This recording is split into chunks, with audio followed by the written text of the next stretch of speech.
दक्षिणामूर्तये जयवान् सर्वकार्यार्थ सिद्धये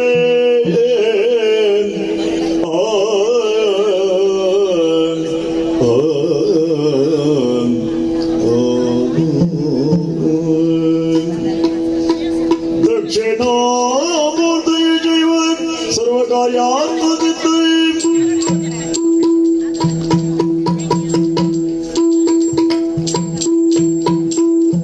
ಗಜಮುಖನ ನಿನ್ನ ಪಾದವನ್ನೆದೆ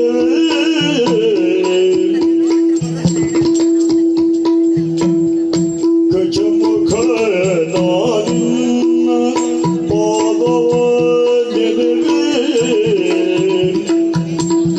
ನಿಜವಾಗಿ ಕರುಣಿಸೋ ವರಗಳ ಪ್ರಭುವೇ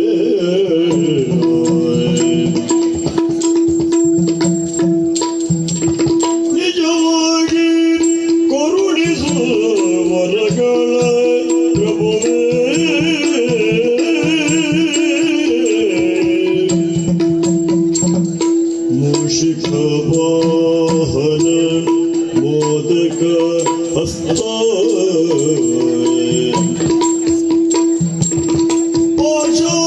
पाशाङ्कुशधर परम पवित्र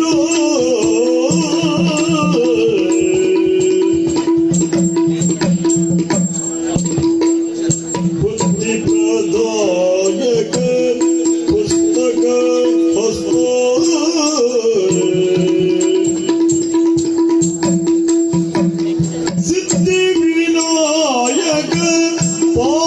नमस्ते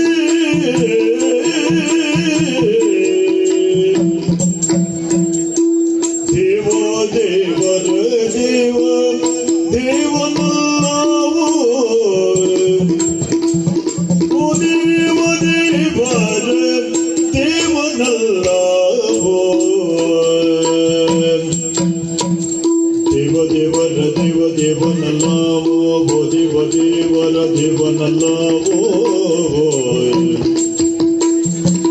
ओ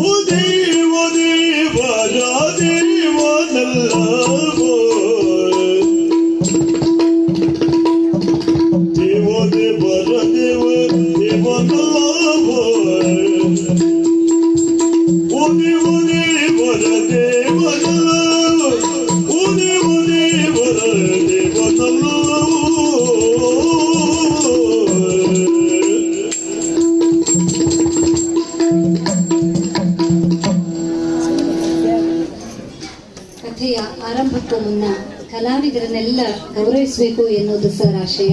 ಅದಕ್ಕಾಗಿ ಶ್ರೀಯುತ ಅಮರ್ ಭಟ್ ಹಾಗೂ ಸಹನಾ ಅಮರ್ ಭಟ್ ಇವರನ್ನ ಕೇಳಿಕೊಳ್ತಾ ಇದ್ದೇನೆ.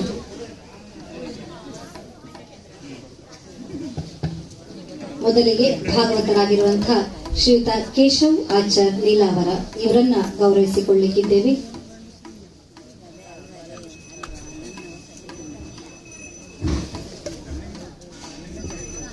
ನಂತರ ಮದ್ದಲೆ ವಾದಕರಾಗಿರುವಂತಹ ಶ್ರೀಯುತ ರಾಘವೇಂದ್ರ ಹೆಗಡೆ ಯಲ್ಲಾಪುರ ಇವರಿಗೆ ಗೌರವ.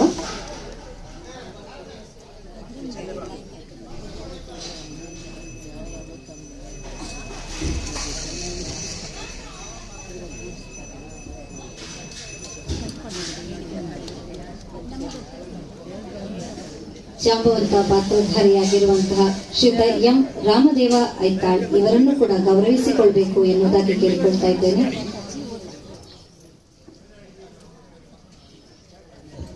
ಹಾಗೆ ಕೃಷ್ಣನ ಪಾತ್ರಧಾರಿಯಾಗಿರುವಂತಹ ಶ್ರೀಯುತ ವೈಕುಂಠ ಹೇರಳೆ ಇವರನ್ನು ಕೂಡ ಗೌರವಿಸಿಕೊಳ್ತಾ ಇದ್ದೇವೆ.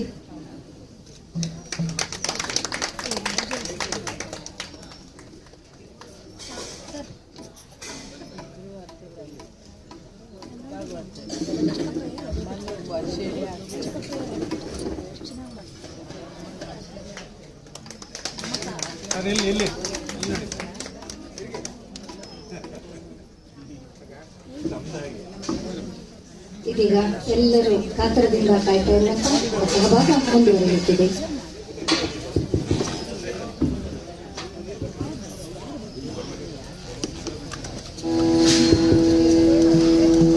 ಇಂದಿರೆಗೆ ತಲೆವಾಗಿ ಪರಮಾನಂದ ಭಕ್ತಿಗಳು ಜನಜಾನಿಸಿ ಒಂದಿಸುವ ಶಾರದೆಗೆ ಚಕ್ರಾದ್ಯಮರರಿಂಗರೈ ನಾಂದಿಯೊಳವರೆ ವ್ಯಾಸಮನಿ ಪದ ದ್ವಂದ್ವ ಕಾರತನಾಗಿ ಕವಿಗಳ ಸುಂದರಿ ಒಂದು ಬೆಳವಿನಿ ಜಾಂಬವತಿ ಕಲ್ಯಾಣ ಎಂಬಿ ಕದಾಮೃತವೇ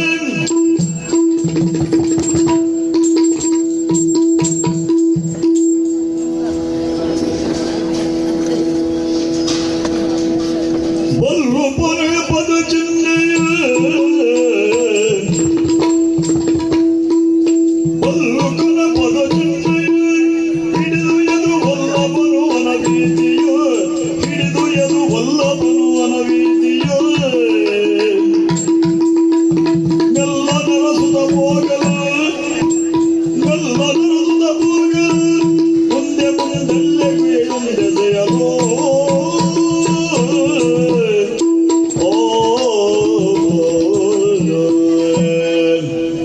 ಅನಿರೀಕ್ಷಿತವಾದ ತಿರುವುಗಳನ್ನ ಹೊಂದಿರುವುದನ್ನೇ ಜೀವನ ಅಂತ ಹೇಳುವುದಲ್ಲ. ಇಂದು ನಮ್ಮದ್ದು ನಾಳೆ ಏನು ಎನ್ನುವುದರ ಕುರಿತಾದಂತಹ ತಿಳುವಳಿಕೆ ಇರುವುದಿಲ್ಲ. ಉಳಿದವರ ಕತೆ ಅಂತಿರಲಿ. ಈ ಪ್ರಪಂಚದಲ್ಲಿ ನಾನೇ ಸಂಕಲ್ಪಿಸಿ ಹುಟ್ಟಿಕೊಂಡವನು, ಕೃಷ್ಣನೆಂಬ ಅಭಿಧಾನವನ್ನ ಹೊಂದಿದವನು. ಅಂತಹ ನನಗೇ ಇಂತಹ ಪರಿಸ್ಥಿತಿ ಬಂತಲ್ಲ. ಇಲ್ಲದಿದ್ರೆ ಕಳ್ಳನೆಂಬ ಲೋಕಾಪವಾದ ನನ್ನ ಮೇಲೆ ಬಂದಾಗ ಅಣ್ಣ ಬಲರಾಮ ಹೇಳಿದ, ಯಾವುದಕ್ಕೂ ಹೆದರದೇ ಇದ್ರೂ ಕೂಡ ಲೋಕಾಪವಾದಕ್ಕೆ ನಾವು ಹೆದರಬೇಕು.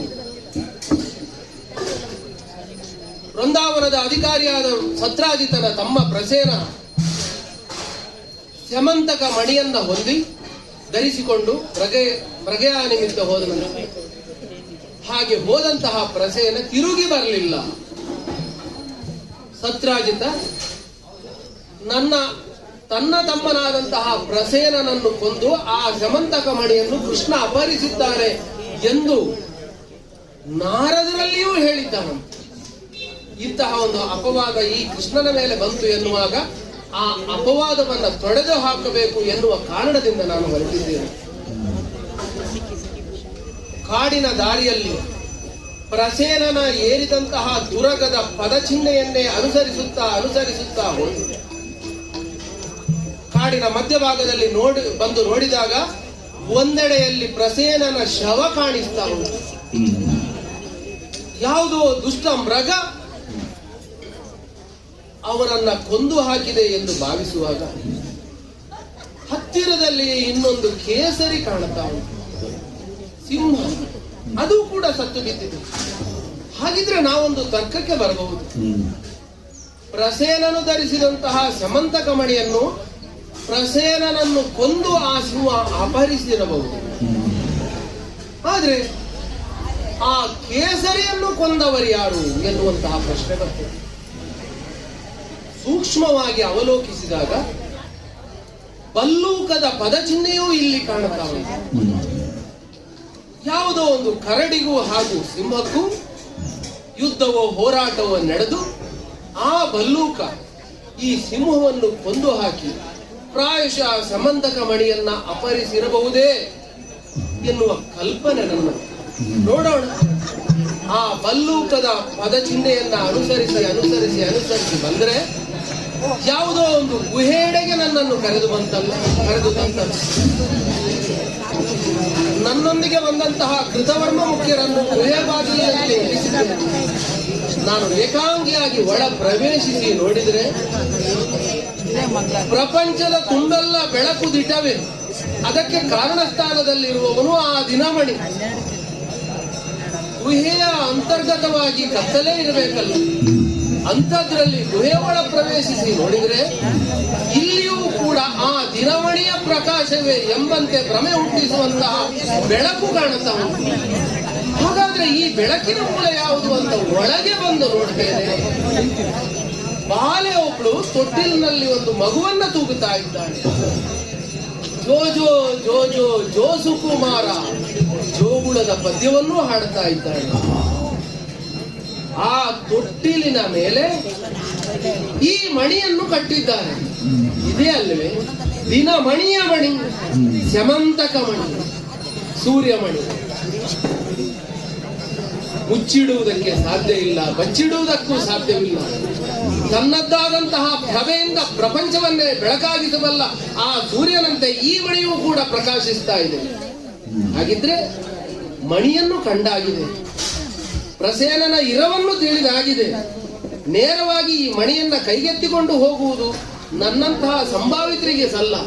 ಯಾಕೆ ಈ ಮಣಿಯನ್ನು ಯಾರೋ ತಂದಿದ್ದಾರಲ್ಲ, ಅವರಿಗೆ ನಾನು ಬಂದಂತಹ ಕಾರಣ, ನಾನು ಇದನ್ನ ತೆಗೆದುಕೊಂಡು ಹೋಗುತ್ತಾ ಇರುವಂತಹ ಕಾರಣ ಎಲ್ಲವನ್ನು ಹೇಳಿಯೇ ತೆಗೆದುಕೊಂಡು ಹೋಗಬೇಕು. ಹಾಗಾದ್ರೆ ಅವರನ್ನ ಕರೆಯುವುದು ಹೇಗೆ? ಅದಕ್ಕೇನು ಕಷ್ಟ ಇಲ್ಲ. ನನ್ನಲ್ಲಿರುವಂತಹ ಪಾಂಚಜನ್ಯವನ್ನು ನಾನು ಮೊಳಗಿದೆ ಅಂತಾದ್ರೆ ಯಾರು ಎದುರು ಬಂದಾರಲ್ಲ ಆ ನಂತರದಲ್ಲಿ ನಿರೀಕ್ಷಿಸೋಣ. ಆದ ಕಾರಣ ಪಾಂಚಜನ್ಯವನ್ನ ಮೊಳಗುತ್ತೇನಂತೆ.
ಸಂಖ್ಯಾವಾಚಕ ಆರಲ್ಲ,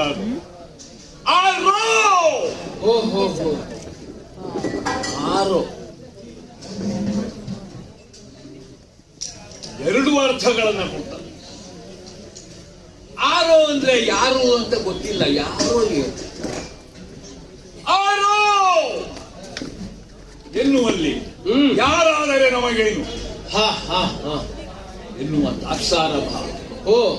ಅದು ಯಾವುದೇ ಇರುವುದಿದ್ದರೂ ಇಲ್ಲಿ ಔದಾಸೀನ್ಯವೂ ಸಲ್ಲ, ತಾತ್ಸಾರ ಭಾವವೂ ಸಲ್ಲ. ಆದ್ದರಿಂದ ಯಾರು ನಿನ್ನನ್ನ ಕೇಳ್ತೇನೆ, ಯಾರು ಎನ್ನುವ ರೀತಿಯಲ್ಲಿ. ಹಾಗಾದ್ರೆ ಯಾರಾದರೇನು ಎನ್ನುವ ರೀತಿ ಅಲ್ಲ. ಅಲ್ಲ. ಆ ಕಾರಣದಿಂದ ನಿಮ್ಮಂತಹ ಮಾನವರು ನಮ್ಮ ಅರಣ್ಯಗಳ ಪ್ರಧಾನ ಶತ್ರುಗಳು. ಅರಣ್ಯವಾಸಿಗಳಿಗೆ ನಿಮ್ಮಿಂದ ಉಪಟಳ ಯಾವತ್ತೂ ತಪ್ಪಿದ್ದಲ್ಲ. ಜಿಂಕೆಯನ್ನ ಕೊಂಬಿಗಾಗಿ, ಆನೆಯನ್ನ ದಂತಕ್ಕಾಗಿ, ನವಿಲನ್ನ ಗರಿಗಾಗಿ, ಚಮರಿಯನ್ನ ಅದರ ಬಾಲಕ್ಕಾಗಿ ಈ ರೀತಿಯಲ್ಲಿ ಸಂಹಾರ ಮಾಡುವಂತಹ ಪರಿಪಾಠವನ್ನ ಇಟ್ಟುಕೊಂಡವು. ಆದ್ರೆ ನಮ್ಮ ಪ್ರಾಣಿಗಳಲ್ಲಿಯೂ ಕೂಡ ಒಂದು ವಿಧ ಉಂಟು, ಒಂದು ಕ್ರಮ ಉಂಟು, ಒಂದು ನೀತಿ ಉಂಟು, ಒಂದು ರೀತಿ ಉಂಟು. ಏನು ಅಂತ ಕೇಳಬಹುದು ನೀವು. ಇನ್ನೊಬ್ಬರ ಗುಹೆಯನ್ನ ಅತಿಕ್ರಮವಾಗಿ ಪ್ರವೇಶಿಸುವುದು ಪ್ರಾಣಿ ವರ್ಗದಲ್ಲಿಯೂ ಕೂಡ ಸಲ್ಲ. ಪ್ರಾಣಿಗಳು ಯಾರೇ ಇರುವುದಿದ್ದರು ಇನ್ನೊಂದು ಗುಹೆಯನ್ನ ಕಂಡಾಗ ಆ ಗುಹೆಯ ಎದುರು ಹೋಗಿ ನಿಂತರೆ ಸಾಕಾಗ್ತದೆ. ಒಳಗಿನ ವಾಸನೆಯನ್ನ ಗ್ರಹಿಸುವುದರ ಮೂಲಕವಾಗಿ ಯಾರ ಗುಹೆ ಎನ್ನುವುದನ್ನು ಅವರು ಅರ್ಥವಿಸಿಕೊಳ್ಳುತ್ತಾರೆ. ಅದು ನಿಮ್ಮ ವರ್ಗದಲ್ಲಿ, ನಮ್ಮ ವರ್ಗದಲ್ಲಿಯೇ ಹೇಳ್ತಾರೆ. ಸರಿ ಸರ್. ಆದ್ದರಿಂದ ರೀತಿ ನೀತಿಗಳನ್ನು ನಾವು ಹೊಂದಿಕೊಂಡು ಹೋಗುವಂತಹ ಸಂದರ್ಭದಲ್ಲಿ ನಿಮ್ಮ ಮಾನವರಿಗೆ ಯಾವ ರೀತಿಯೂ ಇಲ್ಲ, ನೀತಿಯೂ ಇಲ್ಲ, ಯಾವುದೂ ಇಲ್ಲ ಅಂತ ನಾನು ಹೇಳಬೇಕು. ಹಾಗಲ್ವೇ ಅಲ್ಲ. ಯಾಕಲ್ಲ? ಪ್ರಾಣಿಗಳ ರೀತಿ ನೀತಿಗಳು ಅವೆಲ್ಲ ಈ ಮಾನವರ ರೀತಿ ನೀತಿಗಿಂತ ವಿಭಿನ್ನವಾಗಿರ್ತದೆ. ಆದರೂ ಅದು ಸಜ್ಜನಿಕೆಯ ಒಂದು ಮೇರೆಯನ್ನ ಮೀರಿ ಹೋಗುವುದಿಲ್ಲ. ಅಲ್ಲಲ್ಲ, ಸಜ್ಜನಿಕೆಗಾಗಿಯೇ ಅದು ಇರುವಂತಹದ್ದು.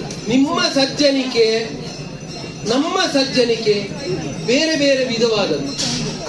ನನ್ನದಾದಂತಹ ಈ ಗುಹೆಯನ್ನು ಪ್ರವೇಶಿಸಿದ್ದ ನನ್ನ ಅಪ್ಪಣೆ ವಿನಃ ಪ್ರವೇಶ ಮಾಡಿದಂತಹ ನಿನ್ನ ಅತಿಕ್ರಮ ಪ್ರವೇಶವನ್ನ ಆಕ್ಷೇಪಿಸ್ತಾ ಇದ್ದೇನೆ. ಆಗಲಪ್ಪ ವಸ್ತು ಮಾತ್ರ ಅಲ್ಲ, ಯಾರು ನೀನು, ನಿನ್ನ ತಂದೆ ತಾಯಿಗಳ, ನಿನ್ನ ಊರು ಯಾವುದು, ಯಾಕೆ ಬಂದೆ, ಎಲ್ಲವನ್ನ ವಿವರವಾಗಿ ನನ್ನ ಎದು ಒಪ್ಪಿಸಿ ನೋಡು. ಅಯ್ಯ, ಬಹಳ ಸಂತೋಷ ಆಯ್ತು.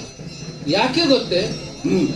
ಕೇವಲ ಒಂದು ಪ್ರಾಣಿ ಅಂತ ನೀನು ಹೇಳಿದ್ರೆ, ಪ್ರಾಣ ಇರುವುದೆಲ್ಲ ಪ್ರಾಣಿಗಳೇ, ಆ ನೆಲೆಯಲ್ಲಿ ನೀನು ಪ್ರಾಣಿ ನಾನು ಪ್ರಾಣಿಯೇ. ಆದ್ರೆ ಕೇವಲ ಒಂದು ವನ್ಯಮೃಗಕ್ಕೆ ಸೀಮಿತವಾಗಿ ನಿನ್ನ ವ್ಯವಹಾರ ಅಲ್ಲ, ಅಲ್ಲವೇ ಅಲ್ಲ. ನೀನು ಮಾತನಾಡಬಲ್ಲೆ, ಮಾತನಾಡುವಂತಹ ಭಲ್ಲೂಕ ನೀನು. ಯಾಕಂದ್ರೆ ನಿನ್ನ ಬಾಹ್ಯ ನೋಟದಿಂದ ಭಲ್ಲೂಕ ಅಂತ ನಾನು ಕರೆದದ್ದು. ಹಾಗೆ ಮಾತನಾಡಬಲ್ಲೆ ಎನ್ನುವಾಗ ನನ್ನ ವ್ಯವಹಾರ ಸಸೂತ್ರವಾಗಿ ನಡೀತದೆ ಅಂತ ಆಯ್ತು. ಅಯ್ಯ, ಪ್ರಾಣಿ ವರ್ಗದಲ್ಲಿ ಪರಿಚಯ ಅಂತ ಕೇಳಲಿಕ್ಕಿಲ್ಲ. ಯಾವುದೇ ಒಂದು ಪ್ರಾಣಿಯಲ್ಲಿ ನಿನ್ನ ಅಪ್ಪ ಯಾರು ನಿನ್ನ ಅಮ್ಮ ಯಾರು ಕೇಳುವ ಕ್ರಮ ಇಲ್ಲ. ಇಲ್ಲ ಬಿಡು. ಆದ್ರೆ ನೀನು ನಮ್ಮಲ್ಲಿ ಹಾಗಲ್ಲ. ಅಲ್ಲ, ನನ್ನಲ್ಲಿ ಕೇಳ್ತಾ ಇದ್ದೀನಿ. ಸಂತೋಷ ಆಯ್ತಪ್ಪ, ಸಂತೋಷ. ಹೇಳುವಷ್ಟು ನನ್ನಲ್ಲಿ ಉಂಟು. ಕೇಳಿದ್ದೀಯ ಏನುಂಟು? ವಸುದೇವ ಎನ್ನುವವನ ಹೆಸರನ್ನು. ವಸುದೇವನಾತ್ಮ ಭವನು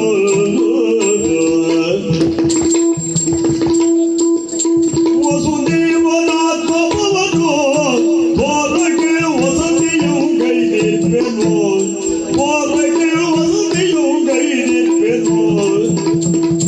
ಹೆಸರು ಕೇಳನ್ನ ಜಗತಿ, ಹೆಸರು ಕೇಳನ್ನ ಜಗತಿ, ಕೃಷ್ಣನೆಂದು ಸುರುವರು ಪ್ರಖ್ಯಾತದೆ, ಕೃಷ್ಣನೆಂದು ಸುರುವರು ಪ್ರಖ್ಯಾತದೆ.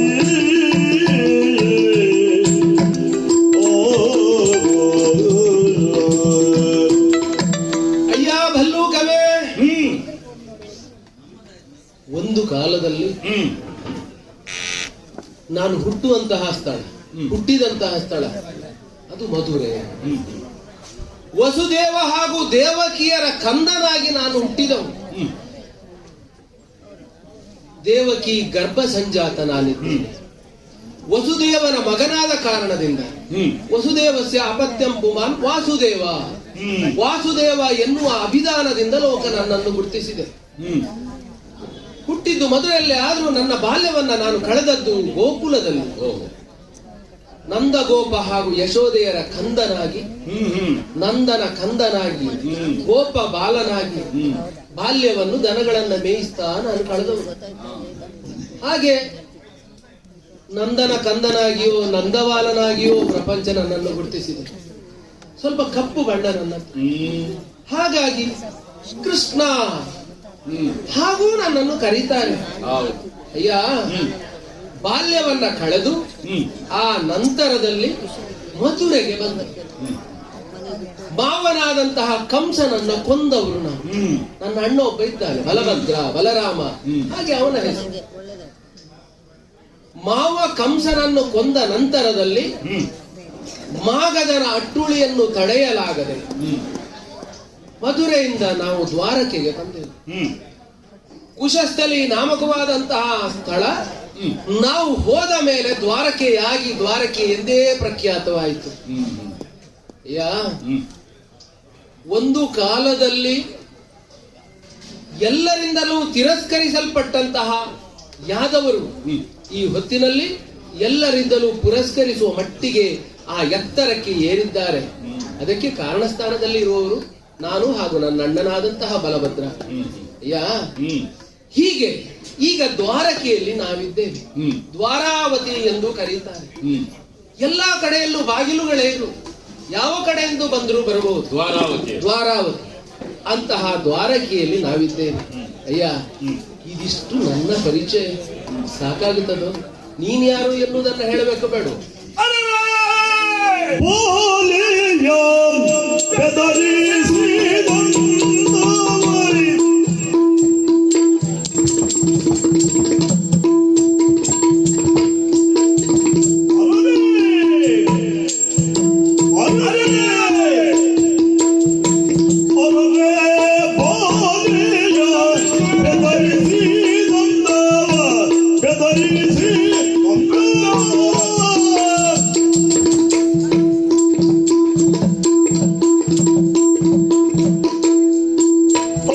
ನಿನ್ನ ಶಿರ ಒಡೆದು ಶೋಧಿದ ತಲೆಗೆ ಚಲುವೆ ನೋಡಲ.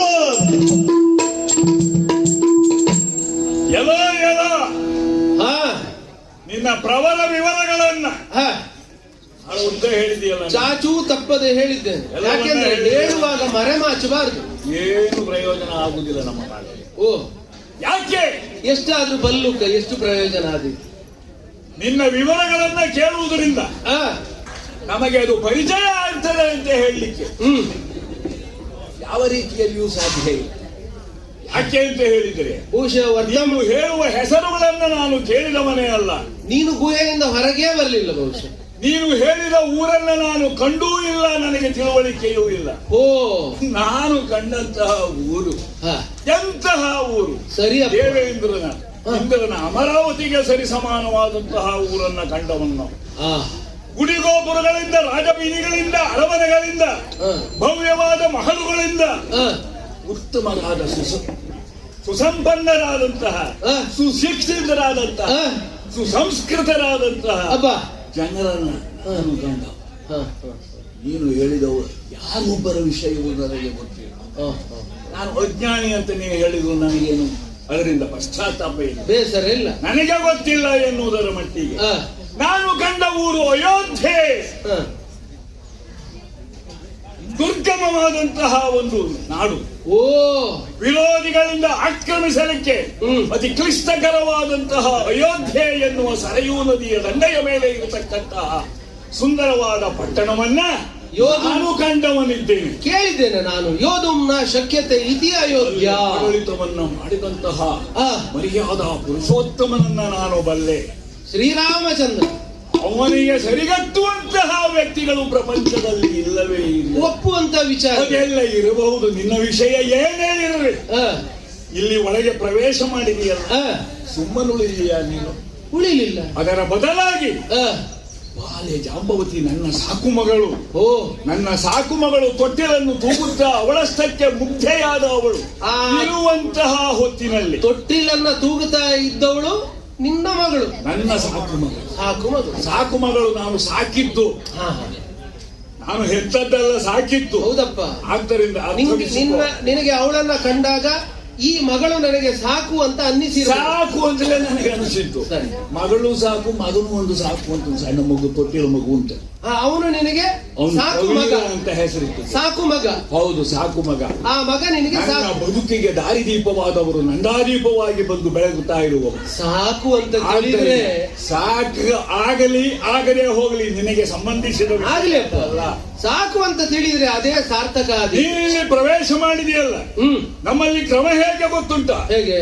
ಎತ್ರ ನಾರ್ಯಸ್ತು ಪೂಜ್ಯಂತೆ ರಮಂತೆ ತತ್ರ ದೇವತಾ. ಅಷ್ಟು ನಿನಗೆ ಗೊತ್ತುಂಟು? ಅಷ್ಟು ಗೊತ್ತಿಲ್ಲ. ಕೇವಲ ಬಲ್ಲೂಕ ಅಂತ ಹೇಳಿದ್ರೆ ನಿನಗೆ ಇಷ್ಟು ಗೊತ್ತಿರುವಂತಹ ನೀನು ಬಲ್ಲೂಕ. ಇನ್ನೂ ಹೆಚ್ಚು ಗೊತ್ತುಂಟು ಅಂತ ಹೇಳ್ತಾ ಇದ್ದೇನೆ. ಆಗ್ಲಿಪ್ಪ, ಗೊತ್ತಿದ್ರೆ ಬಹಳ ಸುಲಭ ಆಗ್ತದೆ ವ್ಯವಹಾರಕ್ಕೆ. ಒಳ್ಳೆದಲ್ವಾ? ಆದ್ದರಿಂದ ಮಾತ್ರ ಗೊತ್ತಿಲ್ಲ, ನಿನಗೆ ಮಾತ್ರ ಗೊತ್ತಿಲ್ಲ. ಯಾವ ವಿಚಾರ? ಮುಗ್ಧೆಯಾದಂತಹ ಹುಡುಗಿ ಹೋಗೋಳು ಗುಹೆಯಲ್ಲಿ ಓರ್ವಳೆ ಇರುವಾಗ ಪರಪುರುಷನೊಬ್ಬ ಅತಿಕ್ರಮವಾಗಿ ಒಳಗೆ ಬಂದು ಆಕೆಯನ್ನು ಬೆದರಿಸುವಂತಹ ಹುನ್ನಾರ ಶಂಖವನ್ನು ಊದುವುದರ ಮೂಲಕವಾಗಿ ನನ್ನ ಮಗಳನ್ನ ಬೆದರಿಸಿದೆಯಲ್ಲ, ಯಾಕೆ ಬೆದರಿಸಿದೆ ಎನ್ನುವುದನ್ನ ಅಯ್ಯದಿದ್ದರೆ ಶಿರವರಿದು ಶೋಣಿತ ಧರೆಗೆ ಚೆಲ್ಲುವೆ.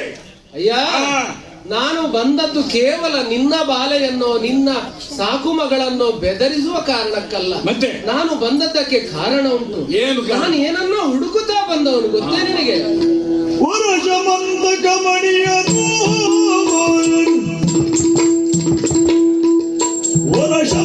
ಕಮಣಿಯನು ಎಲ್ಲದಗ ಧರಿಸಿ ಬಂದಿರಲದರನು, ಎಲ್ಲದಗ ಧರಿಸಿ ಬಂದಿರಲದರನು. ಹೊರಸೆಳೆದು ನೀನೀಗಲು, ಹೊರಸೆಳೆದು ನೀನೀಗಲು ಒಂದು ಧರಿಸು ಬಂದಿಯ ನೊಯ್ಯಲು.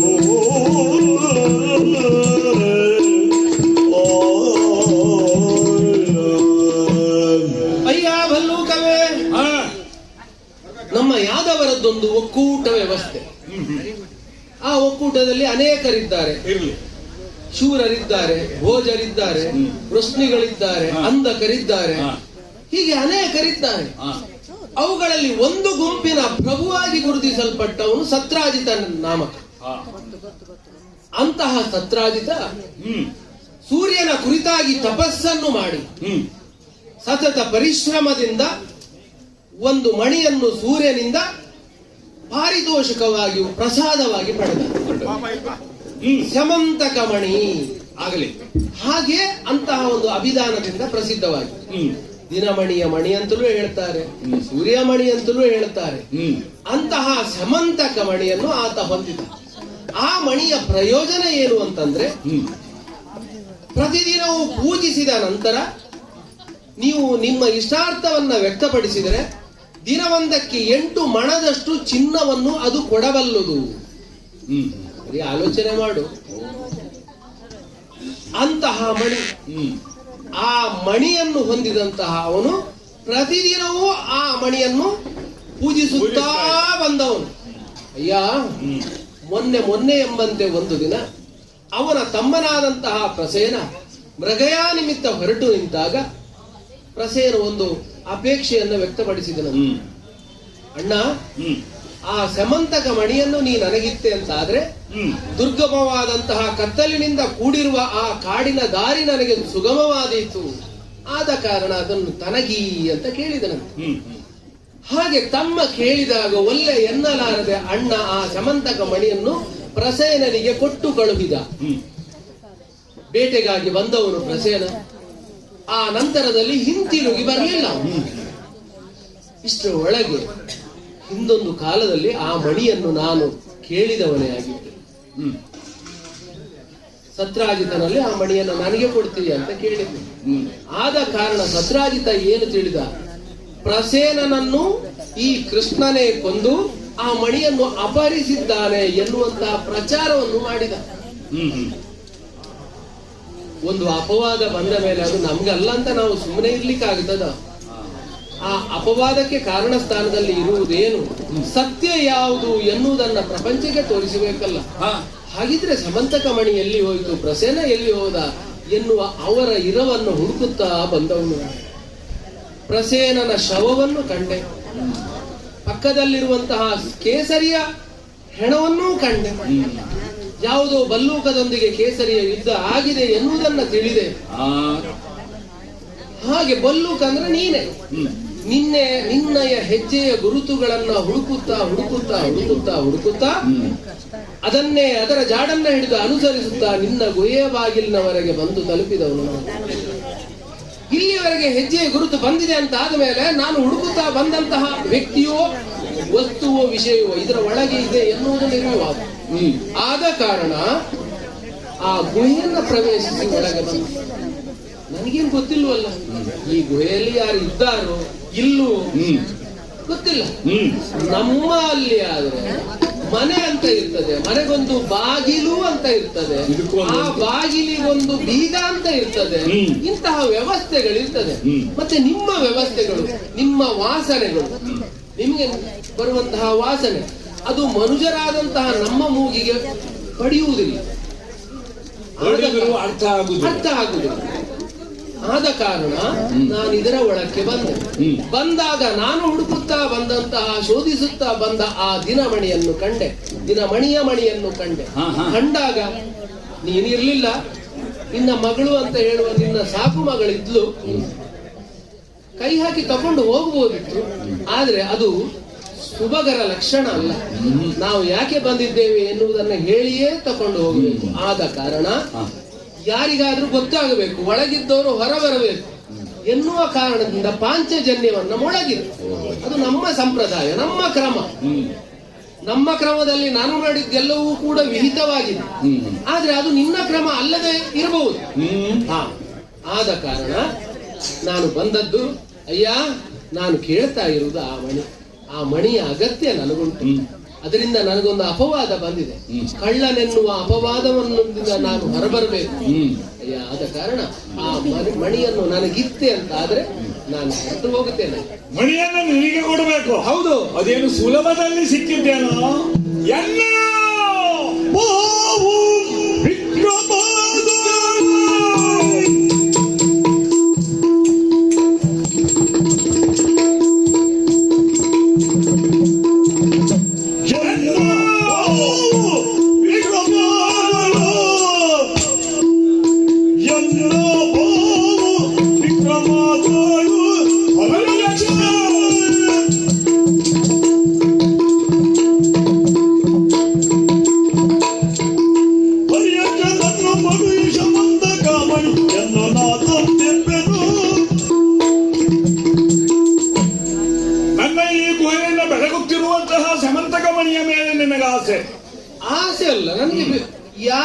ಬೇಕಾದದ್ದು. ಅದನ್ನ ತೆಗೆದುಕೊಂಡು ಹೋಗುವಂತ ಹೊಣೆಗಾರಿಕೆ ನನಗ. ಬೇಕು ಬೇಕು ಅಂತ ಹೇಳಲಿಕ್ಕೆ ನಿನ್ನ ಸ್ವಯಾರ್ಜಿತವೋ ಪಿತ್ರಾರ್ಜಿತವೋ ಅದು ಎರಡು ನನ್ನದಲ್ಲ. ಆದ್ರೆ ಸತ್ರಾರ್ಜಿತನಿಗೆ ಅದು ಸ್ವಯಾರ್ಜಿತ. ಅವನು ಬರಬೇಕಿತ್ತು. ಸ್ವಯಾರ್ಜಿತ ಸತ್ರಾರ್ಜಿತನಿಗೆ ಆಗದಿದ್ರೆ ಅವನು ಬಂದು ಕೇಳುವುದಿದ್ರೆ ನಾವು ಯೋಚನೆ ಮಾಡುವಂತಹ ವಿಚಾರ ಇತ್ತು. ಅವನ ಮುಖವಾಗಿ ಅವನ ಪ್ರತಿನಿಧಿಯಾಗಿ ಬಂದವನು ನಾನಿದ್ದೇನೆ. ಆ ವಿಷಯ ಆಗ್ಲಿಕ್ಕಿಲ್ಲ. ಯಾಕೆ ಗೊತ್ತುಂಟ? ಯಾಕೆ? ನೀನು ಹೇಳುವಂತೆ ಸುಲಭದಲ್ಲಿ ನಾನು ಅದನ್ನ ಪಡೆದದ್ದಲ್ಲ. ನನ್ನ ಪರಾಕ್ರಮದ ಶುಲ್ಕವನ್ನ ಕೊಟ್ಟು ಪರಿಶ್ರಮ ಪಟ್ಟಿದ್ದೀನಿ. ಪರಿಶ್ರಮ ಪಟ್ಟು ಪಡೆದಂತಹ ಸಮಂತಕದ ಮಣಿ ಅದನ್ನು ನೀನು ಕೇಳ್ತಿ ಅಂತ ಕೊಡ್ಲಿಕ್ಕೆ ಬರುವುದೇ. ಓಹೋ, ತೊಟ್ಟಿಲಿಗೆ ಕಟ್ಟಿದ್ಯಾಕೆ ಅಂದರೆ ತೊಟ್ಟಿಲಲ್ಲಿ ಮಲಗಿದಂತಹ ಮಗು, ಆ ಮಗು ಸಂತೋಷ ಪಡಲಿ ಎನ್ನುವಂತಹ ಉದ್ದೇಶ. ಮಕ್ಕಳ ಆಟಿಕೆಯ ವಸ್ತುವಾಗಿ ನಾವು ಅದನ್ನ ಇಲ್ಲಿ ಬಳಸ್ತಾ ಇದ್ದೇವೆ. ಮಕ್ಕಳ ಆಟಿಕೆಯ ವಸ್ತು ಅಂತ ಹೇಳಿದರೆ ಯಾರು ಸುಮ್ಮನೆ ಹೋಗ್ತಾರೆ, ಆ ವಿಷಯದಲ್ಲಿ ಮತ್ತೆ ಪ್ರವೇಶ ಮಾಡುವುದಿಲ್ಲ. ಅವರವರೇ ತಂದು ಕೊಡುವ ಆಟಿಕೆಗಳು ಇರ್ತವೆ ಕೆಲವು. ಹೌದಪ್ಪ, ಅದು ಇಲ್ಲ. ನೀನೇನು ತರಲಿಲ್ಲ. ನಾವೆಲ್ಲ ಇಟ್ಟುಕೊಂಡದನ್ನ ಕೇಳಲಿಕ್ಕೆ ಏನು ಅಧಿಕಾರ ನನಗೆ ಅಂತ ನಾನು ಕೇಳ್ತೇನೆ. ಆದ್ದರಿಂದ ಆ ರೀತಿಯಲ್ಲಿ ಸಿಂಹದೊಡನೆ ಕಾದಾಟವನ್ನ ಮಾಡಿ ನನ್ನ ಪರಾಕ್ರಮದ ಶುಲ್ಕವನ್ನ ಕೊಟ್ಟು ಸಿಂಹವನ್ನ ಮಡುಹಿ ಆ ಮಣಿಯನ್ನು ನಾನು ತಂದುಕೊಂಡಿದ್ದೇನೆ. ಅದನ್ನ ಕೊಡ್ಲಿಕ್ಕೆ ಎಷ್ಟರ ಮಟ್ಟಿಗೂ ಸಾಧ್ಯ ಇಲ್ಲ. ನಾನು ಇಷ್ಟು ತಣ್ಣಗೆ ಮಾತಾಡಿದ್ರು ನೀನು ಏರಿದ ಸ್ವರವನ್ನು ಇಳಿಸುವ ಆಲೋಚನೆ ನಿನಗೆ? ನಿನ್ನ ವ್ಯವಹಾರ ನೋಡಿದ್ರೆ ನನಗಾಗುದಿಲ್ಲ. ಅಯ್ಯ, ಸ್ವರ ಏರಿಸ್ಲಿಕ್ಕೆ ಬಂದವ ನಾನಲ್ಲೋ, ಮತ್ತೆ ವಿಹಿತದಿಂದಲೇ ಕೇಳಲಿಕ್ಕೆ ಬಂದದ. ವಿಹಿತದಿಂದಲೇ ಮಡಿಯನು, ವಿಹಿತದಿಂದಲೇ ಮಡಿಯನು, ಕೊಡುಯನ್ನೊಳೆದ ಬೇಡ ಚಲವನು, ಕೊಡುಯನ್ನೊಳೆದ ಬೇಡ ಚಲವನು, ಕೋಟಿ ನಂಬರಿಗೆಯಲು ಕೋಪೆಲಿ ಮೀರಂತ ನಡೆಯಗಲು.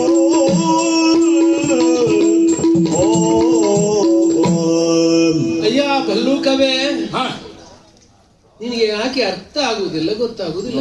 ಅರ್ಥವಾಗಲಿಕ್ಕೆ ಏನು ವಿಶೇಷ ಉಂಟಲ್ಲ? ಅಯ್ಯ, ಸೂರ್ಯನೇ ಸಂತೋಷ ಹೊಂದಿ ತನ್ನ ಪರಿತೋಷದಿಂದ ಪಾರಿತೋಷಕವಾಗಿ ಸತ್ರಾಜಿತ ಮಾಡಿದಂತಹ ತಪಸ್ಸಿಗೆ ಪ್ರತಿಫಲವಾಗಿ ವರವಾಗಿ ಈ ಮಣಿಯನ್ನು ಕೊಟ್ಟದ್ದು. ಸೂರ್ಯನಿಗೂ ಸತ್ರಾಜಿತನಿಗೂ ಸಂಬಂಧಪಟ್ಟ ವಿಷಯ ನನಗೇನು ಸಂಬಂಧ? ಹೌದಲ್ಲ ಅಲ್ವಾ? ದಿನವೂ ದೇವರ ಕೋಣೆಯಲ್ಲಿಟ್ಟು ದೇವ ಮಂದಿರದಲ್ಲಿ ಸ್ಥಾಪಿಸಿ ಅದನ್ನ ಪೂಜಿಸುತ್ತಾ ಸತತವಾಗಿ ಬಂದವನು ಆ ಸತ್ರಾಜಿತ. ಅಂತಹ ಒಂದು ಪವಿತ್ರವಾದಂತಹ ಮಣಿಯನ್ನು ಅಯ್ಯ, ಅಂತಹ ಮಣಿಯನ್ನು ನೀನು ಮಗನಿಗೆ ಆಟಿಕೆಯಾಗಿ ಅಲ್ಲಿಗೆ ವಸ್ತುವಾಗಿ ಇಟ್ಟಿದ್ದೇನೆ. ಇದು ನಿನಗೆ ಸಾಕು ಅಂತ. ಅದು ಇದ್ದದ್ರಿಂದ ಎಷ್ಟು ಅನುಕೂಲ ಆಗಿದೆ ಅಂತ ಗೊತ್ತುಂಟ? ಅನುಕೂಲ ಆಯ್ತಾ? ನಿನ್ನ ಬಣ್ಣ ಯಾವುದು? ಕಪ್ಪು. ಕಪ್ಪು. ನನ್ನ ಬಣ್ಣ ಯಾವುದು? ನನಗಿಂತಲೂ ಕಪ್ಪು. ಹೌದಾ? ಚರ್ಮವೂ ಕಪ್ಪು, ಮತ್ತೆ ಆ ಕೂದಲ ರಾಶಿ ಅದು ಕಪ್ಪೆ. ಕಪ್ಪೆ ಕಪ್ಪಿಗಿಂತ ಕಪ್ಪು. ಹೌದು. ಈ ಎರಡು ಕಪ್ಪುಗಳು ಗುರುತಿಸಲ್ಪಟ್ಟದ್ದು ಈ ಗುಹೆಯಲ್ಲಿ ಹೇಗೆ? ಮಣಿ. ಹೌದೌದು. ಆ ಮಣಿ ಇಲ್ಲದಿದ್ರೆ ಯಾರು ಎಲ್ಲಿ ಇದ್ದಾರೆ ಅಂತ ಹೇಳಿ ಯಾರಿಗೂ ಗೊತ್ತಾಗುದಿಲ್ಲ. ಆ ಮಣಿ ಇಲ್ಲಿ ಒಳಗೆ ಇಲ್ಲದೆ ಇದ್ರೆ ನಾ ಈ ಗುಹೆಯನ್ನ ಪ್ರವೇಶಿಸುವಂತಹ ಅಗತ್ಯವೇ ಇರ್ತಿರ್ಲಿಲ್ಲ. ಗುಹೆಯನ್ನ ನಂದಾದೀಪದಂತೆ ಬೆಳಗಿಸ್ತಾ ಇರುವಂತಹ ಮಣಿಯನ್ನ ಇಲ್ಲಿಯೇ ಇಟ್ಟುಕೊಳ್ಬೇಕು ಎನ್ನುವ ಉದ್ದೇಶ ಉಂಟು ನನಗೆ. ಅಯ್ಯ, ಹಠ ಮಾಡಬೇಡ. ಏಕೆ ಹಠ ಮಾಡಬೇಡ? ಅದರ ಅಗತ್ಯ ನನಗುಂಟು. ನಿನ್ನ ಪರಿಶ್ರಮ ಅಂತ ಹೇಳ್ತೀನಿ. ಅಯ್ಯ, ಎಲ್ಲಿಯೋ ಜಾತ್ರೆಗೆ ಹೋದಾಗ ಒಬ್ಬಳೊಬ್ಬಳು ಒಂದು ಚಿನ್ನದ ಹಾರವನ್ನ ಕಳೆದುಕೊಂಡು ಬರ್ತಾಳೆ. ಯಾರೋ ಇನ್ನೊಬ್ಬನಿಗೆ ದೊರೆತಿರ್ತದೆ. ಹಾಗಂತ ದೊರೆತವನು ಎಲ್ಲಿಯೋ ಅವನ ಕೈಗೆ ಸಿಕ್ಕಿರ್ತದೆ. ಅದು ಅವನ ಸ್ವಂತದ್ದು ಅಂತ ಆಗ್ತದು.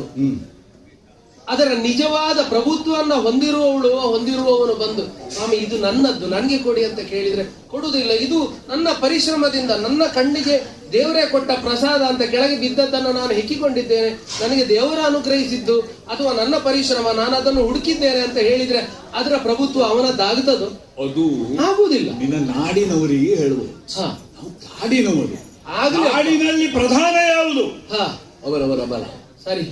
ಫಲವಂತರಿಗೆ ಕಾಲ ಎನ್ನುವಂತಹ ತತ್ವವನ್ನ ಪ್ರತಿಪಾದಿಸಿಕೊಂಡು ಹೋಗುವವರಿಲ್ಲ. ಅಯ್ಯ, ನಾನು ನನ್ನ ಪರಾಕ್ರಮದಿಂದಲೇ ಪಡೆದದ್ದನ್ನ ಯಾಕೆ ಕೊಡಬೇಕು? ನಿನಗೆ ಅರ್ಥ ಆಗುವಾಗ ಹೇಳ್ತೇನೆ. ತ್ರೇತಾಯುಗದ ಹಿಂದಿನ ಯುಗದ ಕಥೆಯೆಲ್ಲ ನೀವು ಕೇಳಿರ್ಬೋದು. ಅಯೋಧ್ಯೆಯ ಕಥೆಯನ್ನು ಹೇಳಿದ ಕಾರಣದಿಂದ ನನಗೆ ಸುಲಭ ಆಗ್ತದೆ. ಹೇಳು. ತ್ರೇತಾಯುಗದ ಯುಗ ಪುರುಷನಾಗಿ ಮರ್ಯಾದಾ ಪುರುಷೋತ್ತಮನೆನಿಸಿ ಮೆರೆದಿದ್ದಂತಹ ಶ್ರೀರಾಮಚಂದ್ರ ಪ್ರಭುವಿಗೆ ಆದಂತಹ ಒಂದು ಪ್ರಕರಣ. ವನವಾಸದಲ್ಲಿದ್ದ ಹೊತ್ತಿಗೆ ಆ ರಾವಣ ಬಂದು ಸೀತಾದೇವಿಯನ್ನ ಅಪಹರಿಸಿಕೊಂಡು ಹೋದ. ನೀನು ಯಾವ ಪಕ್ಷದಲ್ಲಿ ಹೇಳಿದೆಯಲ್ಲ, ರಾಮನೊಂದಿಗೆ ನಾವಿದ್ದವರು, ರಾಮನನ್ನು ಕಂಡವರು, ಆ ಅಯೋಧ್ಯೆಯನ್ನ ಕಂಡವರು ಅಂತ ಹೇಳಿದ ಮೇಲೆ ನೀನು ರಾಮ ಪಾಳಯದಲ್ಲಿ ಇದ್ದಿರಬಹುದೋ ಏನು? ಯಾಕೆ ಇದನ್ನು ಹೇಳಿದೆ ಗೊತ್ತೇ? ತನ್ನದಾದ ಪರಿಶ್ರಮದಿಂದಲೇ ರಾವಣ ಸೀತೆಯನ್ನ ಅಪಹರಿಸಿ. ಹಾಗಿದ್ರೆ ಸೀತೆ ರಾವಣನಿಗೆ ಸಂಬಂಧಪಟ್ಟವಳೆ ಅಥವಾ ರಾವಣನ ಪ್ರಭುತ್ವವನ್ನ ಅವಳು ಒಪ್ಪಿದವಳೆ? ಸ್ವಲ್ಪ ಆಲೋಚನೆ. ಒಪ್ಪಲಿಲ್ಲ ಅವಳು. ಅಂದ್ರೆ ಕೇವಲ ತನ್ನಲ್ಲಿರುವಂತಹ ಬಲವನ್ನು ತೋಳ ಸೊಕ್ಕನ್ನು ಪ್ರದರ್ಶಿಸಿ ಎಲ್ಲವನ್ನೂ ನಮ್ಮದಾಗಿಸಿಕೊಳ್ಳಿಕ್ಕೆ ಆಗುವುದಿಲ್ಲ. ಅಯ್ಯ, ಆದ ಕಾರಣ ಈಗ ನಿನ್ನೊಂದಿಗೆ ಜಗಳ ಮಾಡ್ಲಿಕ್ಕೆ ನಾನು ಬಂದದ್ದಲ್ಲ. ವಿಹಿತದಿಂದಲೇ ನೀನು ಇದನ್ನು ನನಗೆ ಕೊಟ್ಟೆ ಅಂತ ಆದ್ರೆ ಅದು ನಿನಗೂ ಹಿತ ನನಗೂ ಹಿತ ಅಂತ ಆಗ್ತದೆ. ಅಲ್ಲ, ನಾನು ಕೊಡುವುದಿಲ್ಲ ಅಂತ ಆದ್ರೆ ನೀನು ರಾವಣನಾಗ್ಲಿಕ್ಕೆ ಹೊರಟ್ರೆ ನಾನು ರಾಮನಾಗಬೇಕಾಗ್ತದೆ. ಅಯ್ಯ, ರಾವಣನಿಗೆ ಏನು ಯಾವ ಗತಿ ಬಂದಿದೆ ಆ ಗತಿ ನಿನಗೂ ಬರ್ಬೋದು. ಆಲೋಚನೆ ಮಾಡು ಒಳ್ಳೆಯ ಮಾತಿನಿಂದ. ಇದೇ ರೀತಿಯಲ್ಲಿ ಹಿತದಿಂದ ವಿಹಿತದಿಂದ ಆ ಮಣಿಯನ್ನು ನನಗೆ ಕೊಟ್ಟೆ ಅಂತ ಆದ್ರೆ ನಾನೇನೋ ಒಂದು ಸಾಮಾನ್ಯ ಪ್ರಾಣಿ ಅಂತ ಭಾವಿಸಿದೆಯೋ ನೀನು? ಅಲ್ಲ,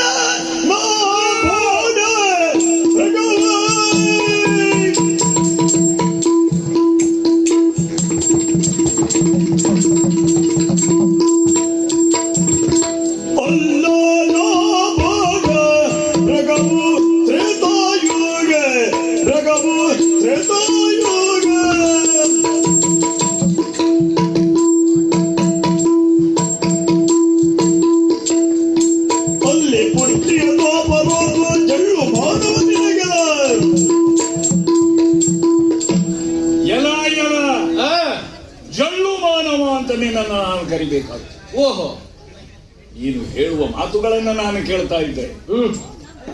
ಏನು ನೀನು ನನ್ನ ಬಗ್ಗೆ ಏನು ತಿಳ್ಕೊಂಡಿದ್ದೆ ಅಂತ ಬೇಕಲ್ಲ? ನಿನ್ನ ಬಗ್ಗೆ ನೀನು ಹೇಳಿದ್ರಲ್ವ ನನಗೆ ಗೊತ್ತಾಗೋದು. ನೀನು ದ್ವಾಪರದಲ್ಲಿ ಹುಟ್ಟಿದವ, ಹಿಂದಿನ ಯುಗದ ಒಂದು ಬಲ್ಲೂಕ ಅಂತ ನಾನು ತಿಳ್ಕೊಂಡಿದ್ದೆ. ಇಂದು ನಿನ್ನೆಯೋ ಮೊನ್ನೆಯೋ ಹುಟ್ಟಿಕೊಂಡು ಬಂದು ಇಂದು ನಿನ್ನ ಮೀಸೆಯ ಮೇಲೆ ಕೈ ಇಡುತ್ತ ಏನು ಮಾಡ್ತೇನೆ ನಾನು ಎನ್ನುವ ರೀತಿಯಲ್ಲಿ ನನ್ನನ್ನು ಬೆದರಿಸ್ತಾ ಇದ್ದೆ. ಸುಲಭ ಇದೆ ಅಂತ ಮಾಡಿದ್ದೆ. ಅಲ್ಲ, ಇಂದು ನಿನ್ನೆ ಹುಟ್ಟಿದವರಿಗೆ ಯುಗಾಂತರಗಳ ಹಿಂದೆ ಹುಟ್ಟಿದವರನ್ನ ತ್ರೇತಾಯುಗದಲ್ಲಿ ಹುಟ್ಟಿದವ ನಾನು. ಆಗ್ಲಿ, ಒಳ್ಳೇದಾಯ್ತಲ್ಲ. ತ್ರೇತಾಯುಗದಲ್ಲಿ ಹುಟ್ಟಿರತಕ್ಕಂತಹ ಈ ಜಾಂಬವಂತ. ಓ, ಜಾಂಬವಂತ ನನ್ನ ಹೆಸರು. ಓ, ಗೊತ್ತಾಯ್ತು. ನಿನ್ನ ಹಾಗೆ ನಿನಗೆ ನನ್ನ ಪರಿಚಯ ಇಲ್ಲದೆ ಇರಬಹುದು. ಮಾನವರ ಕ್ರಮದಲ್ಲಿ ಶುಕ್ಲ ಶೋಣಿತಗಳ ಸಂಯೋಗದಿಂದ ಹುಟ್ಟಿದವ ಈ ಜಾಂಬವ ಅಂತ ನೀನು ಭಾವಿಸಬೇಡ. ಸೃಷ್ಟಿಕರ್ತನಾದಂತಹ ಬ್ರಹ್ಮ ಒಂದು ನಿದ್ರೆಯನ್ನು ತೆಗೆದು ಆಕಳಿಸುವ ಹೊತ್ತಿನಲ್ಲಿ ಬಾಯಿ ತೆರೆದ ಅವನ ಬಾಯಿಯಿಂದ ಹೊರಗೆ ಬಂದ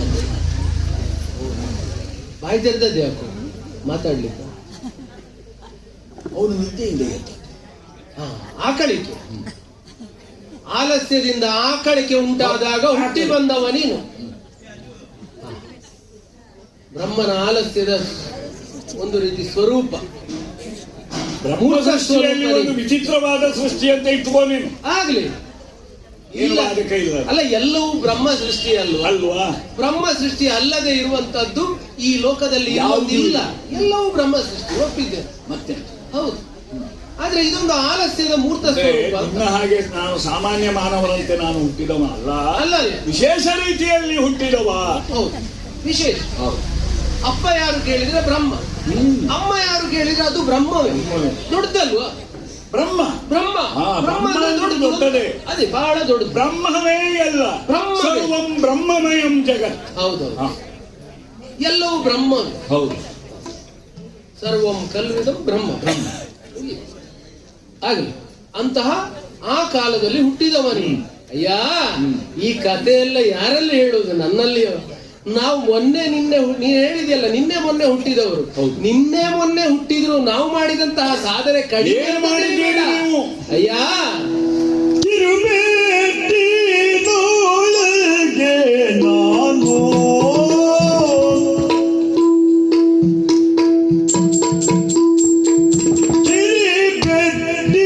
ತಿರುಮೆಟ್ಟಿನೊಳಗೆ ನಾನು ಗೋವಿಂದ ಇರಿಯನು ನಗರಿಪೆನು ಗೋವಿಂದನ ಇರಿಯನು ನಗರಿಪೆನು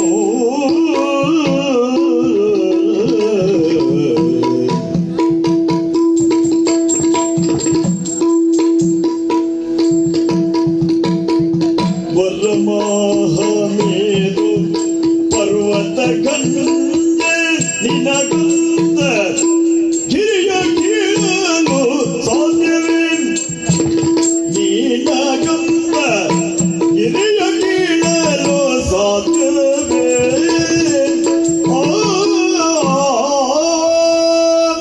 ಅಯ್ಯ ಭಲ್ಲೂಕವೇ, ಹಾ ಒಂದು ಹೇಳಬೇಕು ನಿನಗೆ ಯಾವ್ದಾದ್ರು. ಬಹಳ ಹೇಳಲಿಕ್ಕೆ ಹೊತ್ತಿಲ್ಲ, ನನಗೆ ಬೇಗ ಹೋಗ್ಬೇಕು. ಆದ ಕಾರಣ ಒಂದು ಪ್ರಕರಣ ಹೇಳ್ತೇನೆ. ನನಗೆ ಹೋಗಬೇಕಾದ ಅಗತ್ಯ ಇಲ್ಲ. ಇಲ್ಲಪ್ಪ, ಇಲ್ಲೇ ಇರುವ ಯುಗ ಯುಗಾಂತರಗಳ ಹಿಂದೆ ಹುಟ್ಟಿದವ ಬ್ರಹ್ಮನ ಆಕಳಿಕೆಯಲ್ಲಿ ಇನ್ನು ಸ್ವಲ್ಪ ಹೊತ್ತಾದ್ರೆ ನಿನ್ಗೆ ಆಕಳಿಕೆ ಬರ್ತದೆ, ನೀ ಮಲಗುತ್ತೀಯ. ನೀ ಮಲಗುದ್ರ ಒಳಗೆ ನಾನಿಲ್ಲಿಂದ ಹೊರಡಬೇಕಲ್ಲ. ಅಯ್ಯ, ಹಾ. ಏನೂ ಸಾಧನೆ ಮಾಡದೆ ಇಲ್ಲಿಗೆ ಬಂದವರಲ್ಲ ನಾವು. ಮತ್ತೆ ಹಿಂದೊಂದು ಕಾಲದಲ್ಲಿ ಯುಗಾಂತರಗಳ ಹಿಂದೆ ಅಲ್ಲ, ಮೊನ್ನೆ ಮೊನ್ನೆ ನಡೆದ ಘಟನೆ ನಿನ್ನ ಲೆಕ್ಕಕ್ಕೆ ಅನೂಚಾರವಾಗಿ ಇಂದ್ರ ಪೂಜೆಯನ್ನ ಮಾಡುತ್ತಾ ಬಂದವರು ಗೋವಳರು. ನನ್ನ ಬಾಲ್ಯದ ಪ್ರಕರಣ ನಾನು ಹೇಳು. ಆ ಹೊತ್ತಿಗೆ ಇಂದ್ರ ಪೂಜೆ ಬೇಡ ಅಂತ ಹೇಳಿದವ ನಾನು.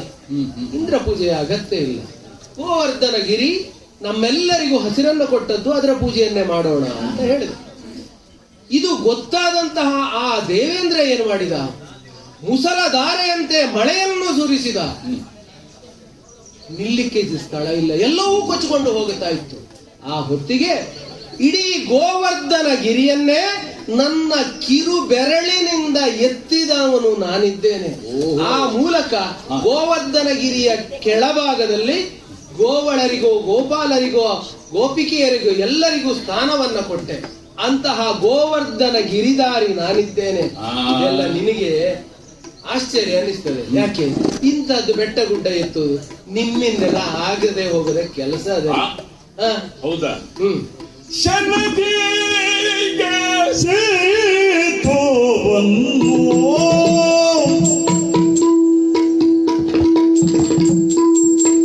ಶರದಿಗೆ ಸೇತೋ ಬಂದು ಬಂದು ನಡೆಯುತ್ತಿದೆ ರಾಜದಾರಿಯನು ಬಂದು ನಡೆಯುತ್ತಿದೆ ರಾಜದಾರಿಯನು.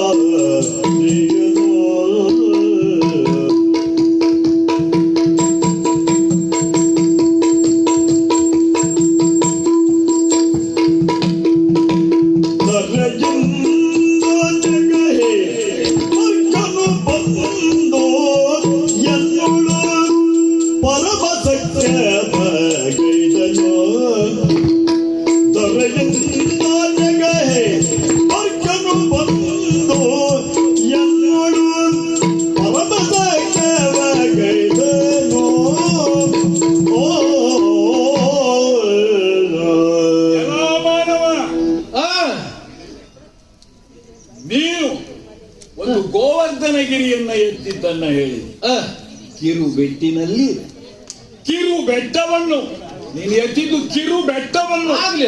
ಕಿರು ಬೆಟ್ಟಿನಲ್ಲಿ ನೀನು ಎತ್ತಿದ್ದು ಎತ್ತಿದ್ದು ಮಹತ್ವದ ಸಾಧನೆ ಅಂತ ಕಿರು ಬೆಟ್ಟವೇ ಆದ್ರೂ ಕಿರು ಬೆಟ್ಟಿನಲ್ಲಿಯೇ ಎತ್ತಿದ್ದು ಅಲ್ವಾ? ಹಾ, ಅದನ್ನೇ ಹೇಳುವುದು. ಆದ್ರೆ ಬೆಟ್ಟ ಕಿರಿದಲ್ವಾ? ಕಿರು ಬೆಟ್ಟಿನಲ್ಲಿ ಎತ್ತುವ ಬೆಟ್ಟ ಕಿರಿದೇ ಆಗಿರ್ತದೆ. ಕಿರು ಬೆಟ್ಟೂ ಕಿರಿದು ಎತ್ತಿದ್ದು ಕಿರು ಬೆಟ್ಟವನ್ನು. ನಾನು ಹೆಬ್ಬೆಟ್ಟಿನಲ್ಲಿ ಹಿರಿದಾದ ಬೆಟ್ಟವನ್ನ ಎತ್ತಿದವ. ಹೌದಾ? ಗೊತ್ತೋ ನಿನಗೆ? ಯಾವ ಬೆಟ್ಟು?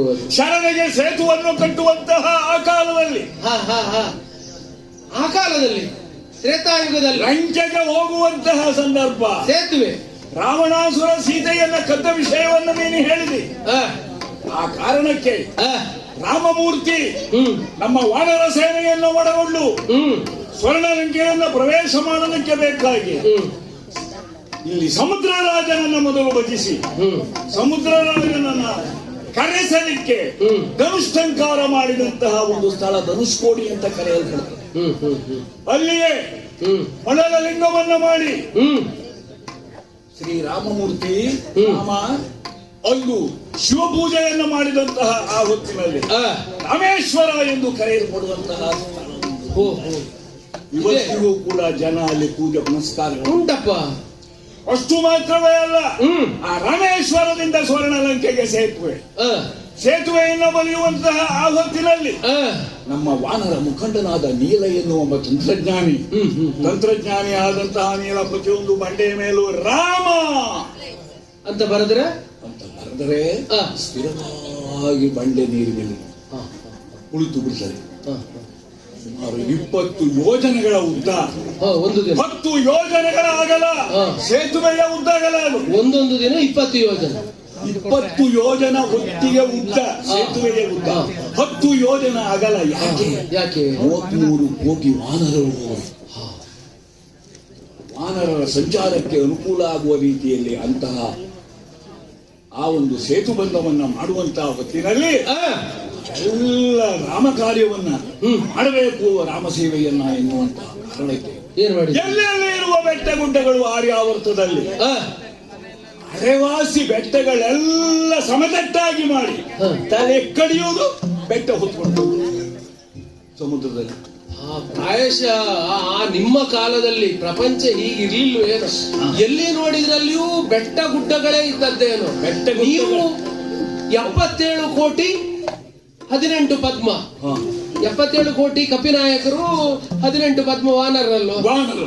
ನೀವೆಲ್ಲ ಸೇರಿ ಈ ಬೆಟ್ಟ ಗುಡ್ಡಗಳನ್ನೆಲ್ಲ ಅದರ ಶಿಖರಗಳನ್ನ ತೆಗೆದು ತೆಗೆದು ತೆಗೆದು ಇವರಿಗೆ ಬೇಸಾಯ ಎಲ್ಲ ಈ ಶರದಿಗೆ ಸೇತುವನ್ನ ಕಟ್ಟುವಲ್ಲಿ ಸೇತುವನ್ನ ಕಟ್ಟು. ಅಂತೂ ಈ ಭೂಮಿಯನ್ನ ಒಂದು ಲೆಕ್ಕದಲ್ಲಿ ಆ ಹೊತ್ತಿನಲ್ಲಿ ಸಮತಟ್ಟು ಮಾಡಿದ್ರಿ.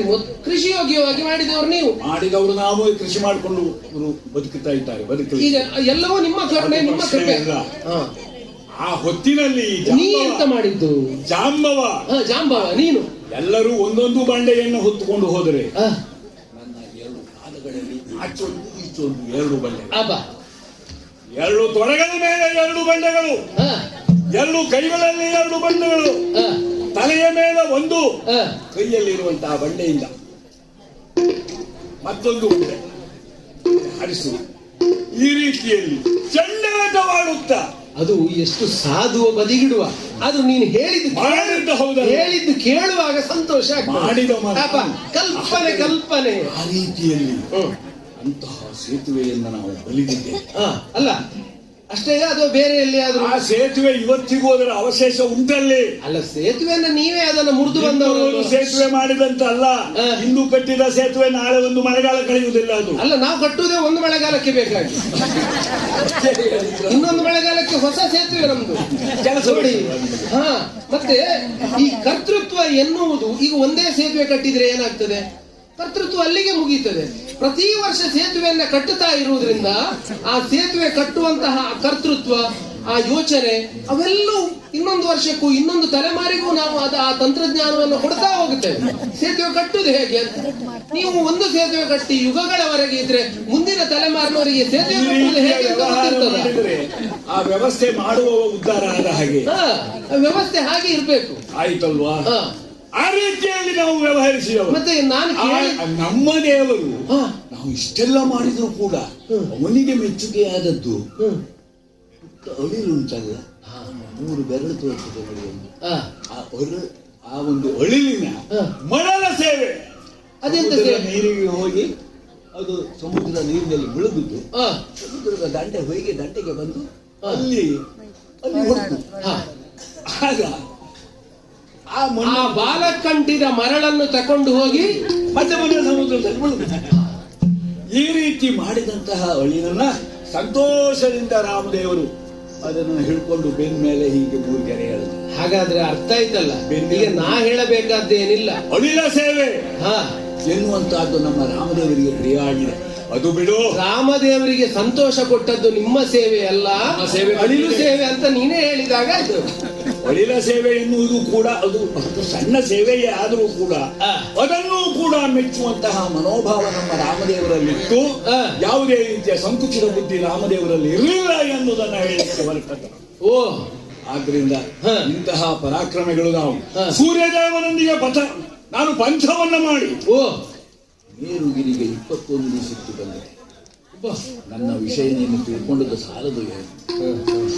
ಇನ್ನು ರಾಮರಾವಣರ ಯುದ್ಧ ನಡೆದಂತಹ ಸಂದರ್ಭದಲ್ಲಿ ಸಾವಿರಾರು ರಾಕ್ಷಸರನ್ನ ಕೊಂದಿದ್ದೇನೆ ಎನ್ನುವುದಕ್ಕೆ ಲೆಕ್ಕ ಇಟ್ಟವರೇ ಲೆಕ್ಕ ಇಡಲಿಕ್ಕೆ ಸಾಧ್ಯ. ಅಂತಹ ಪರಾಕ್ರಮಿಯಾದ ನನ್ನನ್ನು ಬಡಮರಗ ಅಂತ ನೀನು ಮಾತನಾಡಿದ್ರೆ ಎಚ್ಚರ. ಇಷ್ಟಕ್ಕೆ ಮುಗಿಲಿಲ್ಲ, ಇನ್ನೊಂದು ಪ್ರಕರಣ ಹೇಳ್ತೇನೆ. ಅಯ್ಯ, ನೀನು ತ್ರೇತಾಯುಗದ ಕಥೆ ಹೇಳಿದ್ರೆ ನಾನು ಅದಕ್ಕಿಂತ ಹಿಂದೆ ಹೋಗಬೇಕಾಗ್ತದೆ. ಏನ್ ಹೇಳ್ತೀನಿ? ಹಿರಣ್ಯಾಕ್ಷ ನಾಮಕನಾದ ಒಬ್ಬ ರಾಕ್ಷಸ ನಾರಾಯಣನನ್ನು ಹುಡುಕುತ್ತಾ ಹೋದನಂತೆ. ಎಲ್ಲಿಯೂ ಅವನಿಗೆ ಶ್ರೀಮನ್ನಾರಾಯಣ ಸಿಗಲಿಲ್ಲ. ಯಾಕೆ ಹುಡುಕಿದ್ದು? ಪ್ರೇಮದಿಂದಲೋ ಭಕ್ತಿಯಿಂದಲೋ ಭಯದಿಂದಲೋ ಅಲ್ಲ. ನಾರಾಯಣ ಸಿಕ್ಕಿದ್ರೆ ಅವನೊಂದಿಗೆ ತುಡುಕಬೇಕು, ನಾರಾಯಣನನ್ನೇ ಇಲ್ಲವಾಗಿಸ್ತೇನೆ ಅಂತ ಹೊರಟವ ಹಿರಣ್ಯಾಕ್ಷ. ಒಬ್ಬ ದುಷ್ಟ ದಾನವ. ಅಂತಹ ದಾನವನಿಗೆ ಒಂದು ವರ ಕೂಡ ಇತ್ತು. ದಿನವೊಂದಕ್ಕೆ 100 ಹಂದಿಗಳು ಅವನಿಗೆ ಆಹಾರವಾಗಿ ತಿನ್ನಬೇಕು. ಅದಕ್ಕಿಂತ ಹೆಚ್ಚಿನ ಹಂದಿ ಸಿಕ್ಕಿದರೆ ಅದೇ ಅವನಿಗೆ ಮರಣಪ್ರಾಯವಾಗುತ್ತದೆ. ಅಯ್ಯ, ಅಂತಹ ಹಿರಣ್ಯಾಕ್ಷ ಒಂದು ದಿನ ಏನು ಮಾಡಿದ್ರು ನಾರಾಯಣ ಸಿಕ್ಕುವುದಿಲ್ಲ, ವೈಕುಂಠದಲ್ಲಿರುವಂತಹ ಶ್ರೀಮನ್ನಾರಾಯಣ. ಹಾಗಾದ್ರೆ ಅವನಿಗೆ ಸಂಬಂಧಪಟ್ಟದ್ದನ್ನ ತಾನು ಅಪಹರಿಸಿದ್ರೆ ಅವನು ನನ್ನನ್ನು ಹುಡುಕಿಕೊಂಡು ಬರ್ತಾನಲ್ಲ. ಆ ನಿಟ್ಟಿನಲ್ಲಿ ಭೂಮಿಯನ್ನೇ ಅಪಹರಿಸಿದ. ಭೂಮಿಯನ್ನು ಎಲ್ಲಿಗೆ ಅಪಹರಿಸಿದ್ದ? ಪಾತಾಳಕ್ಕೆ. ಇದನ್ನೊಂದು ಸಂಕೇತವಾಗಿಯೋ ರೂಪಕವಾಗಿಯೋ ನೀನು ತಕ್ಕೊಳ್ಬಹುದು. ಭೂಮಿಯನ್ನು ಅಪಹರಿಸಿದ ಅಂದ್ರೆ ಅರ್ಥ ಏನು? ಭೂಮಿಯನ್ನು ಅವನ ತನ್ನ ಆಡಳಿತಕ್ಕೆ ಒಳಪಡಿಸಿದ.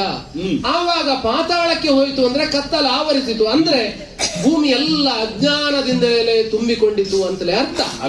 ಆ ಹೊತ್ತಿಗೆ ಶ್ವೇತ ವರಾಹನಾಗಿ ನಾ ಬಂದೆ, ಕೋರೆ ದಾಡೆಗಳಿಂದ ತಿವಿದವನನ್ನು ಕೊಂದೆ. ಅಯ್ಯ, ಆ ಮೂಲಕವಾಗಿ ಭೂಮಿಯನ್ನು ಭೂದೇವಿಯನ್ನು ಸಂರಕ್ಷಿಸಿದೆ. ನೀನು ಬಂದು ಎಲ್ಲಿಯವರೆಗೆ ಬಂದೆ ಅಂತ ನಾನು ಆಲೋಚನೆ ಮಾಡಿ. ಇಷ್ಟಕ್ಕಾದ್ರೂ ನೀನು ನಾನ್ಯಾರು ಎನ್ನುವುದನ್ನು ಅರ್ಥವಿಸಿಕೊಳ್ಬೇಕು. ನೀನು ವರಾಹಾವತಾರವನ್ನು ಎತ್ತಿ ಭೂಮಿಯನ್ನು ಉದ್ಧರಿಸಿದವ ನೀನು ಇನ್ನೂ ಒಂದು ಹೆಜ್ಜೆ ಮುಂದೆ ಹೋಗಿ ವೈಕುಂಠನೇ ನಾನು ಅಂತ ಹೇಳಿದ್ರು ಆಶ್ಚರ್ಯ ಅಲ್ಲ. ರಾಮದೇವರೇ ನಾನು ಅಂತ ಹೇಳ್ತೀಯೋ ಅಯ್ಯ, ತಪ್ಪಲ್ಲಿ ನಿನಗೂ ತತ್ ಸಂಬಂಧ ಅಲ್ಪ ಮಾನವ ಬಲ್ಲಿದರ ಹೆಸರನ್ನ ಹೇಳಿ ಜೀವಿಸುವಂತಹ ನಿನ್ನಂತವ್ರು ಬಿಡು. ನೀನೊಬ್ಬ ಜ್ಞಾನವಂತ ಅಂತ ತಿಳಿದು ಇಷ್ಟು ಹೊತ್ತು ಮಾತಾಡಿದೆ. ಈಗ ಗೊತ್ತಾಯ್ತು. ನಾವೊಂದು ಮಾತು ಹೇಳ್ತೇವೆ, ಮಂಗನ ಕೈಯಲ್ಲಿ ಮಾಣಿಕ್ಯ ಕೊಟ್ಟ ಹಾಗೆ. ಯಾವುದು? ಮಂಗನ ಕೈಯಲ್ಲಿ ಮಾಣಿಕ್ಯ. ಮಂಗನಿಗೆ ಮಾಣಿಕ್ಯ ಆದ್ರೇನು, ಮಣ್ಣಾದ್ರೇನು, ಕಲ್ಲಾದ್ರೇನು ವ್ಯತ್ಯಾಸ ಉಂಟು. ಹೌದು, ಕಚ್ಚುತ್ತದೆ. ಹಾಗೆ ಕಚ್ಚುತ್ತದೆ.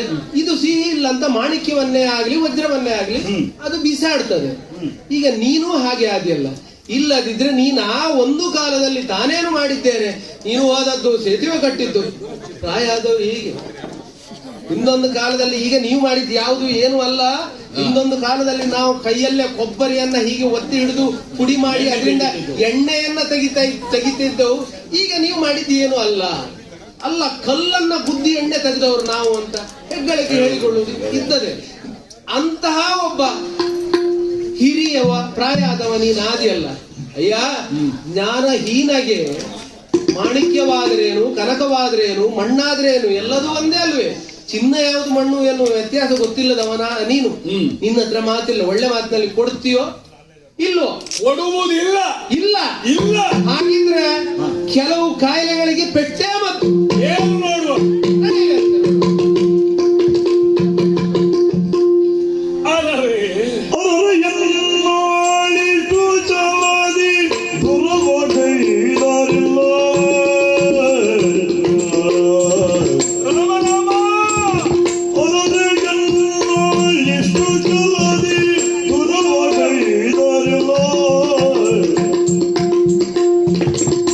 Viశ్వంబరయ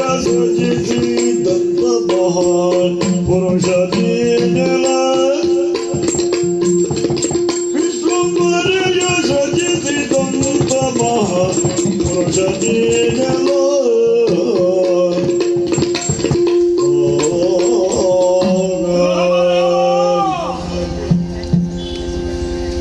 ಎಂತಹ ಪರಿಭವ ನನ್ನ ಪಾಲಿಗೆ. ಯಕಶ್ಚಿತ್ತು ಹುಲು ಮಾನವ, ಹುಲ್ಲು ಕಡ್ಡಿ ಎಂದು ನಾನು ತಿಳಿದದ್ದು ದೊಡ್ಡ ಹಗ್ಗವೋ ಹಾವೋ ಆಗಿ ಹೋಯಿತಲ್ಲ. ಶ್ರೀರಾಮನ ಕರುಣೆ ನನ್ನ ಮೇಲೆ ಇದೆ ಅಂತ ನಾನು ಇಷ್ಟು ತಿಳಿದಿಲ್ಲ. ಯಾರೊಬ್ಬರಿಗೂ ಸೋಲದಂತಹ ಜಾಂಬವಂತ ಇಂದು ಕೇವಲ ಒಬ್ಬ ಮನುಷ್ಯನ ಕೈಯಲ್ಲಿ ಪೆಟ್ಟು ತಿಂದು ಬರೀತಾನೆ ಅಂತ ಹೇಳ್ತೀನಿ. ಇದಕ್ಕಿಂತ ಆಶ್ಚರ್ಯದ ಸಂಗತಿ ಇನ್ನೊಂದಿದೆ. Thank you. ನೀವು ಹೋಗ್ತೀಯಾ? ಅದೆಷ್ಟು ಜನ ರಾಕ್ಷಸರನ್ನ ಆ ರಾವಣರ ಯುದ್ಧದ ಕಾಲದಲ್ಲಿ ನಾನು ಸಂಹರಿಸ. ಈ ವ್ಯಕ್ತಿ ಸಾಮಾನ್ಯನಾಗಿ ನನಗೆ ತೋರುತ್ತಿಲ್ಲ. ಯಾಕೆ ಅಂದ್ರೆ ನನ್ನೊಳಗಾದಂತಹ ಶ್ರೀರಾಮಚಂದ್ರನಷ್ಟೇ ಸಾಮರ್ಥ್ಯ ಇವನಲ್ಲಿ ಉಂಟು ಎನ್ನುವುದನ್ನು ನಾನೀಗ ಅರ್ಥವಿಸಿಕೊಂಡೆ. ಈತ ಸರ್ವಶಕ್ತ, ಸರ್ವಜ್ಞಾನಿ, ಸರ್ವಾಂತರ್ಯಾಮಿ ಎನ್ನುವುದರಲ್ಲಿ ಇಲ್ಲದಿದ್ದರೆ ನನಗೆ ಈ ಪರಿಯ ಪರಿಭವ ಪ್ರಾಪ್ತಿಯಾಗುತ್ತಿರಲಿಲ್ಲ. ಆದರೆ ಯಾಕೆ ಹೀಗಾಯಿತು ಎನ್ನುವುದನ್ನು ನಾನು ತಿಳಿದುಕೊಳ್ಳಬೇಕಾದರೆ ಅವನನ್ನೇ ನಾನು ಶರಣು ಹೋಗಬೇಕು. ಓ ಮಹನೀಯ ಜಾಂಬವಂತ, ಆಡಿದ್ದು ಅಪರಾಧವಾಯಿತು, ನಾನು ಮಾಡಿದ್ದು ತಪ್ಪಾಯಿತು. ನನಗೀಗ ಅರ್ಥವಾಗ್ತಾ ಇದೆ ನಾನು ಏನೂ ಅಲ್ಲ ಎನ್ನುವಂತ. ನನ್ನ ಶೌರ್ಯ ಸಾಹಸಗಳ ಮೇಲೆ ಅಪರಿಮಿತವಾದ ಅಭಿಮಾನವನ್ನು ಇಟ್ಟುಕೊಂಡವ ನಾನು. ಆದರೆ ಇಂದು ನಿನ್ನೆದುರಿನಲ್ಲಿ ನಾನು ಸೋತು ಬಿದ್ದೆನಲ್ಲ. ಇದನ್ನು ಆಲೋಚನೆ ಮಾಡುವಾಗ ನೀನು ಅಖಿಲಾಂಡ ಕೋಟಿ ಬ್ರಹ್ಮಾಂಡ ನಾಯಕ, ಜಗದಾದಿ ದೈವ ಎನ್ನುವುದು ನನಗೆ ಮನವರಿಕೆ ಆಗ್ತಾ ಇದೆ ಮಹನೀಯ. ಆದ್ದರಿಂದ ನಿಜವನ್ನ ನನಗೆ ಅನುಭವಲೇಬೇಕು. ಇಲ್ಲದಿದ್ದರೆ ಈ ಜಾಂಬವನಿಗೆ ಈ ಪರಿಯ ಸೋಲು ಪ್ರಾಪ್ತವಾಗುತ್ತಿರಲಿಲ್ಲ. ನೀನು ಯಾರು, ನೀನು ಏನು ಎನ್ನುವುದನ್ನು ನನ್ನಲ್ಲಿ ತಿಳಿಸುವಂತಹ ಕೃಪೆ ಮಾಡಬೇಕು ಮಹನೀಯ. ಇವನನ್ನು ಶರಣ ಅಂತ ನಾನು ಸ್ವೀಕರಿಸಿದ್ದು ಈಗ ಅಲ್ಲವಲ್ಲ, ಹಿಂದೆ ಅಲ್ವೇ? ಶರಣದಿಂದಲಾಗ ಶ್ರೀ ಹರಿ ಕರುಣದೊಳ ಕ್ಷಮಿಜಾಂತ ವೇಗದಿ ಧರಿಸಿದನು ಶ್ರೀರಾಮರು ಅತಿ ವಿಲಾಸದಲ್ಲಿ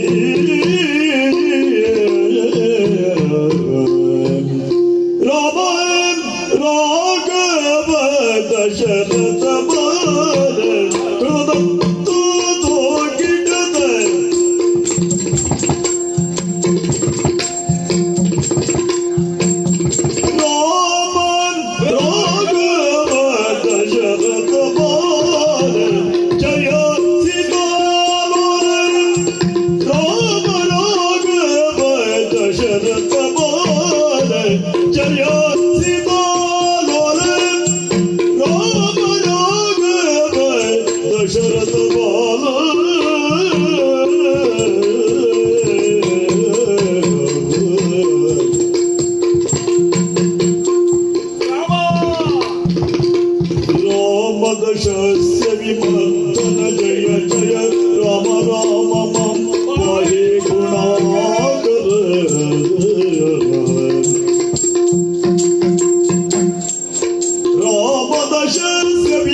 ನೋಡ್ತಾ ಇದ್ದೆ.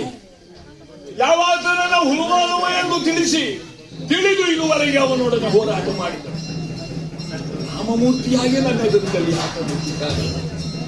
ರಾಮಾಯ ರಾಮಭದ್ರಾಯ ರಾಮಚಂದ್ರಾಯ ವೇದಸೇ ರಘುನಾಥಾಯ ನಾಥಾಯ ಸೀತಾಯ ಪದಯೇ ಆ ಪದ ಸರ್ವಸಂತ ಲೋಕಾಭಿರಾಮಂ ಶ್ರೀರಾಮಂ ಭೂಯೋ ಭೂಯೋ ನಮಾಮ್ಯಹಂ. ಅಯೋಧ್ಯ ಕೋದಂಡ ರಾಮ, ದಶರಥ ರಾಮ, ಸೀತಾರಾಮ, ಕೌಸಲ್ಯ ರಾಮ, ನೀನೇ ನನ್ನ ತಾಯಿ. ಹರನ ಚಾಪವನ್ನ ಎತ್ತಿದಂತಹ ಧೀರ, ಸೀತೆಯನ್ನ ಒಲಿಸಿದಂತಹ ಮಹಾವೀರ. ಅಷ್ಟು ಮಾತ್ರವೇ ಅಲ್ಲ, ಕಲ್ಲಾದ ಅಹಲ್ಯೆಯನ್ನ ಉದ್ಧರಿಸಿದಂತಹ ರಾಮನೇ. ಮಾತ್ರವಲ್ಲ, ಕಬಂಧ ವಿರಾಜರಿಗೆ ಮೋಕ್ಷವನ್ನು ಕೊಟ್ಟವನೇ.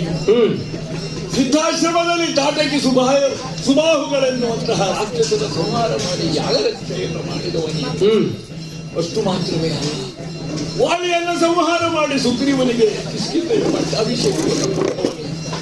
ರಾವಣನನ್ನೇ ಕೊಲ್ಲುವುದರ ಮೂಲಕವಾಗಿ ಪರನಾರಿ ಗಮನವನ್ನು ಗೈದಂತಹ ವ್ಯಕ್ತಿಗೆ ಎಂತಹ ಒಂದು ಗತಿ ಅತಿಯಾಗ್ತದೆ ಎನ್ನುವುದನ್ನು ಲೋಕಕ್ಕೆ ತೋರಿಸಿಕೊಟ್ಟವನೇ ಮರ್ಯಾದ ಪುರುಷೋತ್ತಮ. ರಾಮನೆಂದರೆ ಮರ್ಯಾದ ಪುರುಷೋತ್ತಮ, ರಾಮನೆಂದರೆ ಪಿತೃಭಕ್ತಿ ಪಾಲಕ, ರಾಮನೆಂದರೆ ಏಕಪತ್ನಿ ವ್ರತಸ್ಥ, ರಾಮನೆಂದರೆ ರಾಮನೆಂದರೆ ಭಾತೃವತ್ಸಲ, ರಾಮನೆಂದರೆ ಮೃಗೋಚನಶೀಲ. ರಾಮನನ್ನು ನಾನು ಹೀಗೆ ಆಚರಿಸಿಕೊಂಡಿದ್ದೇನೆ. ರಾಮ ಜಾಂಬವ, ಅನುಗ್ರಹ ನನಗೆ ಈ ರೀತಿಯಲ್ಲಿ ಆಗ್ತದೆ ಎನ್ನುವುದನ್ನು ನಾನು ಭಾವಿಸಿದೆ. ನಾನು ಏನೋ ಅಂತ ತಿಳಿದು ನೀನು ಯಾರು ಯಾರೋ ಏನು ಎಂಬ ರೀತಿಯಲ್ಲಿ ಮಾತ್ರವಲ್ಲ, ಯಾರಾದರೆ ನನಗೇನು ಎನ್ನುವಂತಹ ಆರು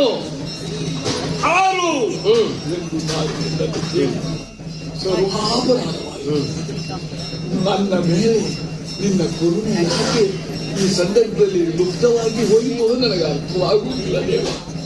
ಈ ಸನ್ನಿವೇಶದ ಹಿನ್ನೆಲೆ ಏನು ಎನ್ನುವುದನ್ನು ಅರಿಯಬೇಕು. ಓ ಶರಣ, ಶರಣನೇ ಅವತರಿಸು, ಶರಣನೇ ಅವತರಿಸು, ಬಿಂದಗೆ ವರದಿಯನದು ತೊರೆದು, ಬಿಂದಗೆ ವರದಿಯನದು ತೊರೆದು, ದರ್ಶನವೇ ಮುಂದಿನ ಯುಗದೊಳು, ದರ್ಶನವೇ ಮುಂದಿನ ಯುಗದೊಳು, ಇರುಳಿನವರ ಎಂಬುದ ವರದಿಯೇ. ಓ ಶರಣ ದೇವ, ಜಾಂಬವ, ಕರುಣೆ ಒಂದನ್ನು ಹೊರತುಪಡಿಸಿದರೆ ಭಗವಂತನ ಅಸ್ತಿತ್ವಕ್ಕೆ ಬೇರೆ ಬೇರೆ ಇಲ್ಲ ಅಂತ ತಿಳಿದವನು. ಅಯ್ಯ, ಯಾಕೆ ಹೀಗೆ? ಯುಗ ಯುಗಗಳಲ್ಲಿಯೂ ನಿನಗೆ ದರ್ಶನವನ್ನ ಕೊಡ್ತೇನೆ ಎನ್ನುವುದು ನಾನು ನಿನಗೆ ರಾಮನಾಗಿ ನಿರ್ಯಾಣ ಕಾಲದಲ್ಲಿ ಕೊಟ್ಟಂತಹ ಮಾತು. ನೀನಾಗಲಿ, ಹನುಮಂತನಾಗಲಿ, ಅಥವಾ ಮೈಂದದ್ವೀದರಾಗಲಿ, ನಮಗಿನ್ನೇನು ಗತಿ ಎಂದು ಕೇಳಿದ ಹೊತ್ತಿಗೆ ಇರಬೇಕು ನೀವು ಈ ರಾಮ ನಾಮದ ಪ್ರಚಾರಕ್ಕಾಗಿ ಅಲ್ಲ, ಅದರ ತತ್ವವನ್ನ ಪ್ರಪಂಚಕ್ಕೆ ವಿಸ್ತಾರಗೊಳಿಸುವುದಕ್ಕೆ ಬೇಕಾಗಿ ನೀವು ಬೇಕಾಗ್ತದೆ ಇರಬೇಕು ಅಂತ ಹೇಳಿದವನು. ಹಾಗೆ ನೀವಿದ್ದೀರಿ. ಆ ಹೊತ್ತಿಗೆ ನಾನಾಡಿದ ಮಾತು ಯುಗ ಯುಗಗಳಲ್ಲಿಯೂ ಕೂಡ ನಿನಗೆ ದರ್ಶನವನ್ನ ಕೊಡ್ತೇನೆ. ಹಾಗಾದ್ರೆ ದರ್ಶನ ಕೊಡುವುದಂದ್ರೆ ಏನು? ಕೇವಲ ನೋಡುವುದಂತ ಅರ್ಥವಲ್ಲ. ನೇರವಾಗಿ ನಾನು ನಿನ್ನ ಎದುರು ನಿಂತು ಇಗೋ ನಾನು ರಾಮ ಬಂದಿದ್ದೇನೆ ಅಂತ ಹೇಳಿದ್ರೆ ಅದು ದರ್ಶನ ಅಂತ ಆಗ್ತದೆ, ಸಾಕ್ಷಾತ್ಕಾರ ಅಂತ ಆಗ್ತದೆ. ಹಾಗೆ ಕೇವಲ ನೋಟ ಮಾತ್ರ. ನಿನಗೆ ದರ್ಶನ ಕೊಡಬೇಕಾದ್ರೆ ಅದಕ್ಕೊಂದು ಸರಿಯಾದ ವೇದಿಕೆ ಸಿದ್ಧವಾಗಬೇಕು. ಇಂದು ಅಂತಹದ್ದೊಂದು ವೇದಿಕೆ ಜಾಂಬವ ಹಾಗೂ ಜಾಂಬವನಿಗೆ ರಾಮನ ದರ್ಶನ ಆಗಲಿಕ್ಕೆ ಸಿದ್ಧ ಆಗಿತ್ತು. ಇಗೋ ನನ್ನ ಮಾತಿನಂತೆ ಈ ಯುಗದಲ್ಲಿ ನಿನಗೆ ದರ್ಶನವನ್ನ ಕೊಟ್ಟಿದ್ದೇನೆ. ನನ್ನ ಮಾತನ್ನ ನಾನು ಉಳಿಸಿಕೊಂಡಿದ್ದೇನೆ. ಯಾಕೆ? ನಾನು ಮಾತು ಕೊಟ್ಟದ್ದು ನನ್ನ ಶರಣನಿಗೆ ಎನ್ನುವ ಕಾರಣ. ಆದಿತ್ತಲ್ಲ? ಆದಿತ. ಈಗ ಆ ಮಣಿಯನ್ನ ನನಗೆ ಕೊಟ್ರೆ ನಾನು ಇಲ್ಲಿಂದ ಹೊರಡುತ್ತೇನೆ. ಓ ಆದಿದೇವರ ದೇವ, ದೇವರ ದೇವ, ನಿನ್ನೊಡನೆ ಮುಳಿದು ನಿನ್ನೊಡನೆ ಮುಳಿದು ಕಾದಿದ ಪರಾದ ಪರಿಹಾರಕ್ಕೆ ಎನ್ನಯ ಸುತೆಯ ಮೋಧದಿಂದೇಯುವೆನು ಜಾಂಬವತಿ ಎಂಬಿವಳ ಸಾದರದಿಯೇ ಶ್ರೀ ಗರಿಪುರ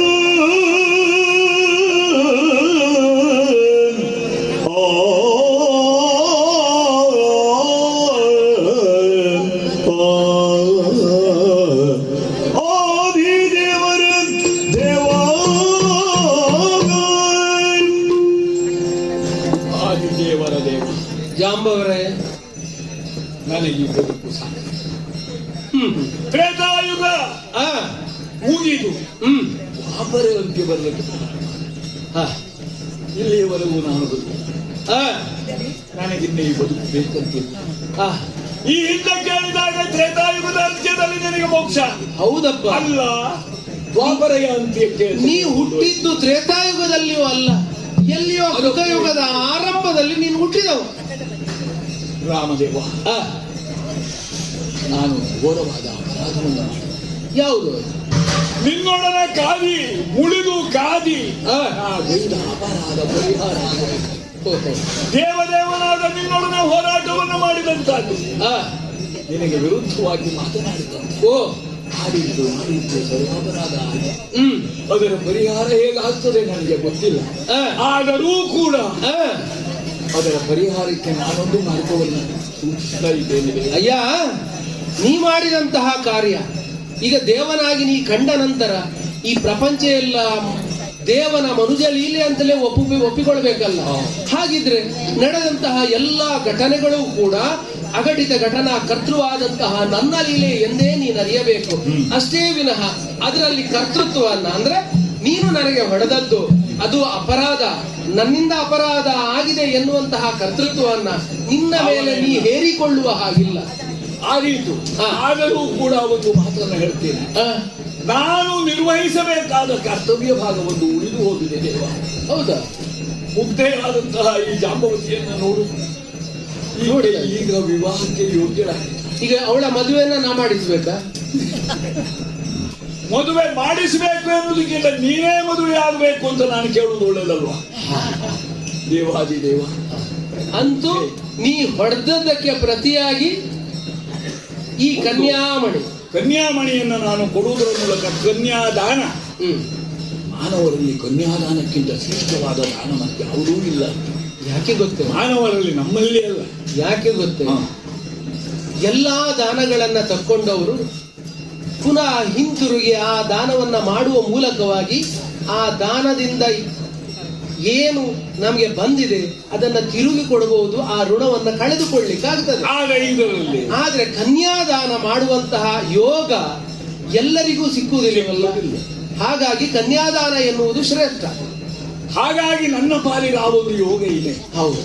ಆ ಕಾರಣಕ್ಕಾಗಿ ನಾನು ಹೇಳ್ತಾ ಇದ್ದೇನೆ, ಮುಗ್ಧೆಯಾದಂತಹ ಈ ಜಾಂಬವತಿಯನ್ನ ನೀನು ಸ್ವೀಕರಿಸಿ ವಿವಾಹವಾಗಬೇಕು. ನಿನ್ನ ಅಷ್ಟಮ ಪತ್ನಿಯಾಗಿ ನನಗೆ ಗೊತ್ತು, ನಿನಗೆ ಈಗಾಗಲೇ 7 ಮದುವೆ ಆಗಿದೆ. ನಿನಗೆ ಗೊತ್ತುಂಟಲ್ವ? ಮತ್ತೆ ಏನೂ ಗೊತ್ತಿಲ್ಲ, ನನಗೇನೂ ಗೊತ್ತಿಲ್ಲ ಕೃಷ್ಣ ನಿನ್ನ ಕುರಿತಾಗಿ ಅಂತ ಹೇಳಿದೆ. ಕೇಳಲೇ ಇಲ್ಲ ಕೃಷ್ಣ ಏನು ಅಂತ ಹೇಳ್ತಾರಲ್ವ. ಆದ್ದರಿಂದ ದೇವಾದಿ ದೇವ, ಈ ಕನ್ಯಾಮಣಿಯನ್ನ ಕನ್ಯಾರತ್ನವನ್ನ ಕೊಡುವುದರೊಟ್ಟಿಗೆ ಈ ಸಮಂತಕ ರತ್ನ ನನಗೆ ಆಗಬೇಕು ಅಲ್ಲ. ಅದನ್ನು ಕೂಡ, ಈ ಸಮಂತಕ ರತ್ನವನ್ನು ಕೂಡ ನನಗೆ ಒಪ್ಪಿಸ್ತೇನೆ. ಈ ಜಾಂಬವತಿಯನ್ನ ಯಾವುದೇ ರೀತಿಯ ತಿರಸ್ಕಾರ ಭಾವಕ್ಕೆ ಒಳಪಡಿಸದೆ ನಿನ್ನ ಅಷ್ಟ ಮಹಿಷಿಯರು, ನಿನ್ನ ಉಳಿದ 7 ಜನ ಮಹಿಷಿಯರನ್ನು ನೀನು ಯಾವ ರೀತಿಯಲ್ಲಿ ನೋಡ್ತೀಯೋ ಅದೇ ರೀತಿಯಲ್ಲಿ ಈಕೆಯನ್ನು ಪಾಲಿಸಿಕೊಂಡು ಹೋಗಬೇಕು. ಮಾತ್ರ ಅಲ್ಲ, ಸೂಕ್ತ ಸಮಯದಲ್ಲಿ ಈ ನನ್ನ ಮಗು ಉಂಟಲ್ಲ, ಒಂದು ಪ್ರವೀರ ಅದಕ್ಕೊಂದು ಉನ್ನತವಾದ ಉತ್ತಮವಾದಂತಹ ಭವಿಷ್ಯವನ್ನ ಒಪ್ಪಿಸಿಕೊಡ್ಬೇಕು ದೇವಾದಿ ದೇವ. ಇದು ಮಾತ್ರ ನನ್ನ ಹರಕೆ. ನನಗೆ ಈ ಯುಗಕ್ಕಾದರೂ ಅಂತ್ಯ ಬರ್ತದಲ್ವಾ? ಹೌದಾ? ಯುಗಾಂತ್ಯಕ್ಕೆ, ಈ ಯುಗಾಂತ್ಯಕ್ಕೆ ನಿನಗೆ ಅಂತ್ಯ ಅಲ್ಲ, ನಿನಗೊಂದು ಮುಕ್ತಿ, ಬಿಡುಗಡೆ. ಹೌದು, ನಿನಗೆ ಸಾಯುಜ್ಯ. ಹರೇ ರಾಮ ಹರೇ ಅಯ್ಯ ರಾಮ ರಾಮ ಹರೇ. ಜಾಂಬವರೇ, ಒಂದು ಮಣಿಯನ್ನ ಹುಡುಕಿಕೊಂಡು ಬಂದವನು ನಾನು. ಒಂದು ಮಣಿಯೊಟ್ಟಿಗೆ ಇನ್ನೊಂದು ಮಣಿ, ಕನ್ಯಾಮಣಿ. ಹಾಗೆ ರತ್ನದೊಂದಿಗೆ ರತ್ನ ಸಿಕ್ಕಿದ ಹಾಗಾಯ್ತು. 7 ಮದುವೆಗಳನ್ನ ಈಗಾಗಲೇ ಆದವನು ನಾನು. ಈಗ 8ನೇ ಮದುವೆ. ದೇವಕಿಯ 8ನೇ ಗರ್ಭ ಸಂಜಾತನಾಗಿ ಬಂದವನು ನಾನು. ಇನ್ನು ಈಗ 8ನೇ ಮದುವೆ. ಹುಟ್ಟಿದ್ದು 8ನೇ ತಿಥಿಯಲ್ಲಿ, ಅಷ್ಟಮಿಯಲ್ಲೇ ಹುಟ್ಟಿದವನು. ಅಂತೂ ಈ 8ರ ನಂಟು ಈ ಕೃಷ್ಣನನ್ನ ಬಿಡುವುದಿಲ್ಲ ಪ್ರಾಯಶಃ. ಏನೇ ಆಗಲಿ ಜಾಂಬವರೇ, ಈ ಯುಗಾಂತ್ಯದಲ್ಲಿ ಸಾಯುಜ್ಯ ಪ್ರಾಪ್ತಿಯಾಗಲಿ. ನಿನ್ನ ಮಗಳನ್ನು, ಈಗ ನಿನಗೆ ಸಾಕು ಮಗಳು, ಸಾಕು ಅಂತ ಅನ್ನಿಸಿ ನನಗೆ ಕೊಟ್ಟಿದ್ದೆ. ಈ ನಿನಗೆ ನಿನ್ನ ಸಾಕು ಮಗಳನ್ನು ಯಾವುದೋ ಅರಣ್ಯದಲ್ಲಿ ಸಿಕ್ಕಿದವಳು ಸಂಸ್ಕಾರವೋ ರೀತಿ ನೀತಿಗಳಿಂದ ವಂಚಿತರು ಎಂದು ಭಾವಿಸದೆ ಯಥೋಚಿತವಾಗಿ ಆ ಮುಗ್ಧೆಯನ್ನು ನನ್ನ ಹೆಂಡತಿಯಾಗಿ ಸ್ವೀಕರಿಸಿ ನನ್ನ ನಗರವಾದಂತಹ ದ್ವಾರಕೆಯಲ್ಲಿ ಇಡುತ್ತೇನೆ. ಆದೀತಲ್ಲ? ಶುಭವಾಗಲಿ. ಕುಮಲದಳಲೋಚನೆಗೆ ಕಾಮಾರಿ ನಾಯಿಗೆ ಮಲಗೋಮಲಗಾದೆ ಜರುವಾಣಿಗೆ ಶರಜನ್ಮ ಮಾತೆಗೆ ಶಂಕರನ ಪ್ರೀತೆಗೆ ಪ್ರಿಯವಾನ ವೇದ ಮೂಕಾಂಬೆಗೆ ಜಯ ಮಂಗಳಂ ನಿತ್ಯ ಶುಭ ಮಂಗಳಂ ಶುಭ ಮಂಗಳಂ ನಿತ್ಯ ಜಯ ಮಂಗಳಂ.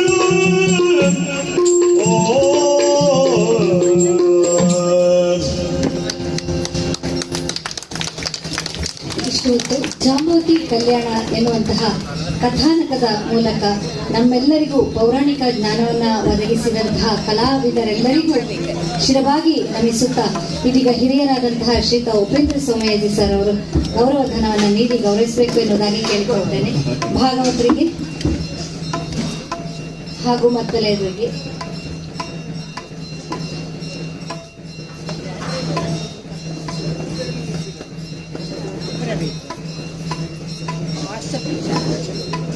ಮನೆಗೆ ಹೋದ್ಮೇಲೆ ಮಾಡ್ತೇನೆ. ನಂಬರ್ ಕಳಿಸಿ. ನನ್ನ ನಂಬರ್ ಗೊತ್ತಾ?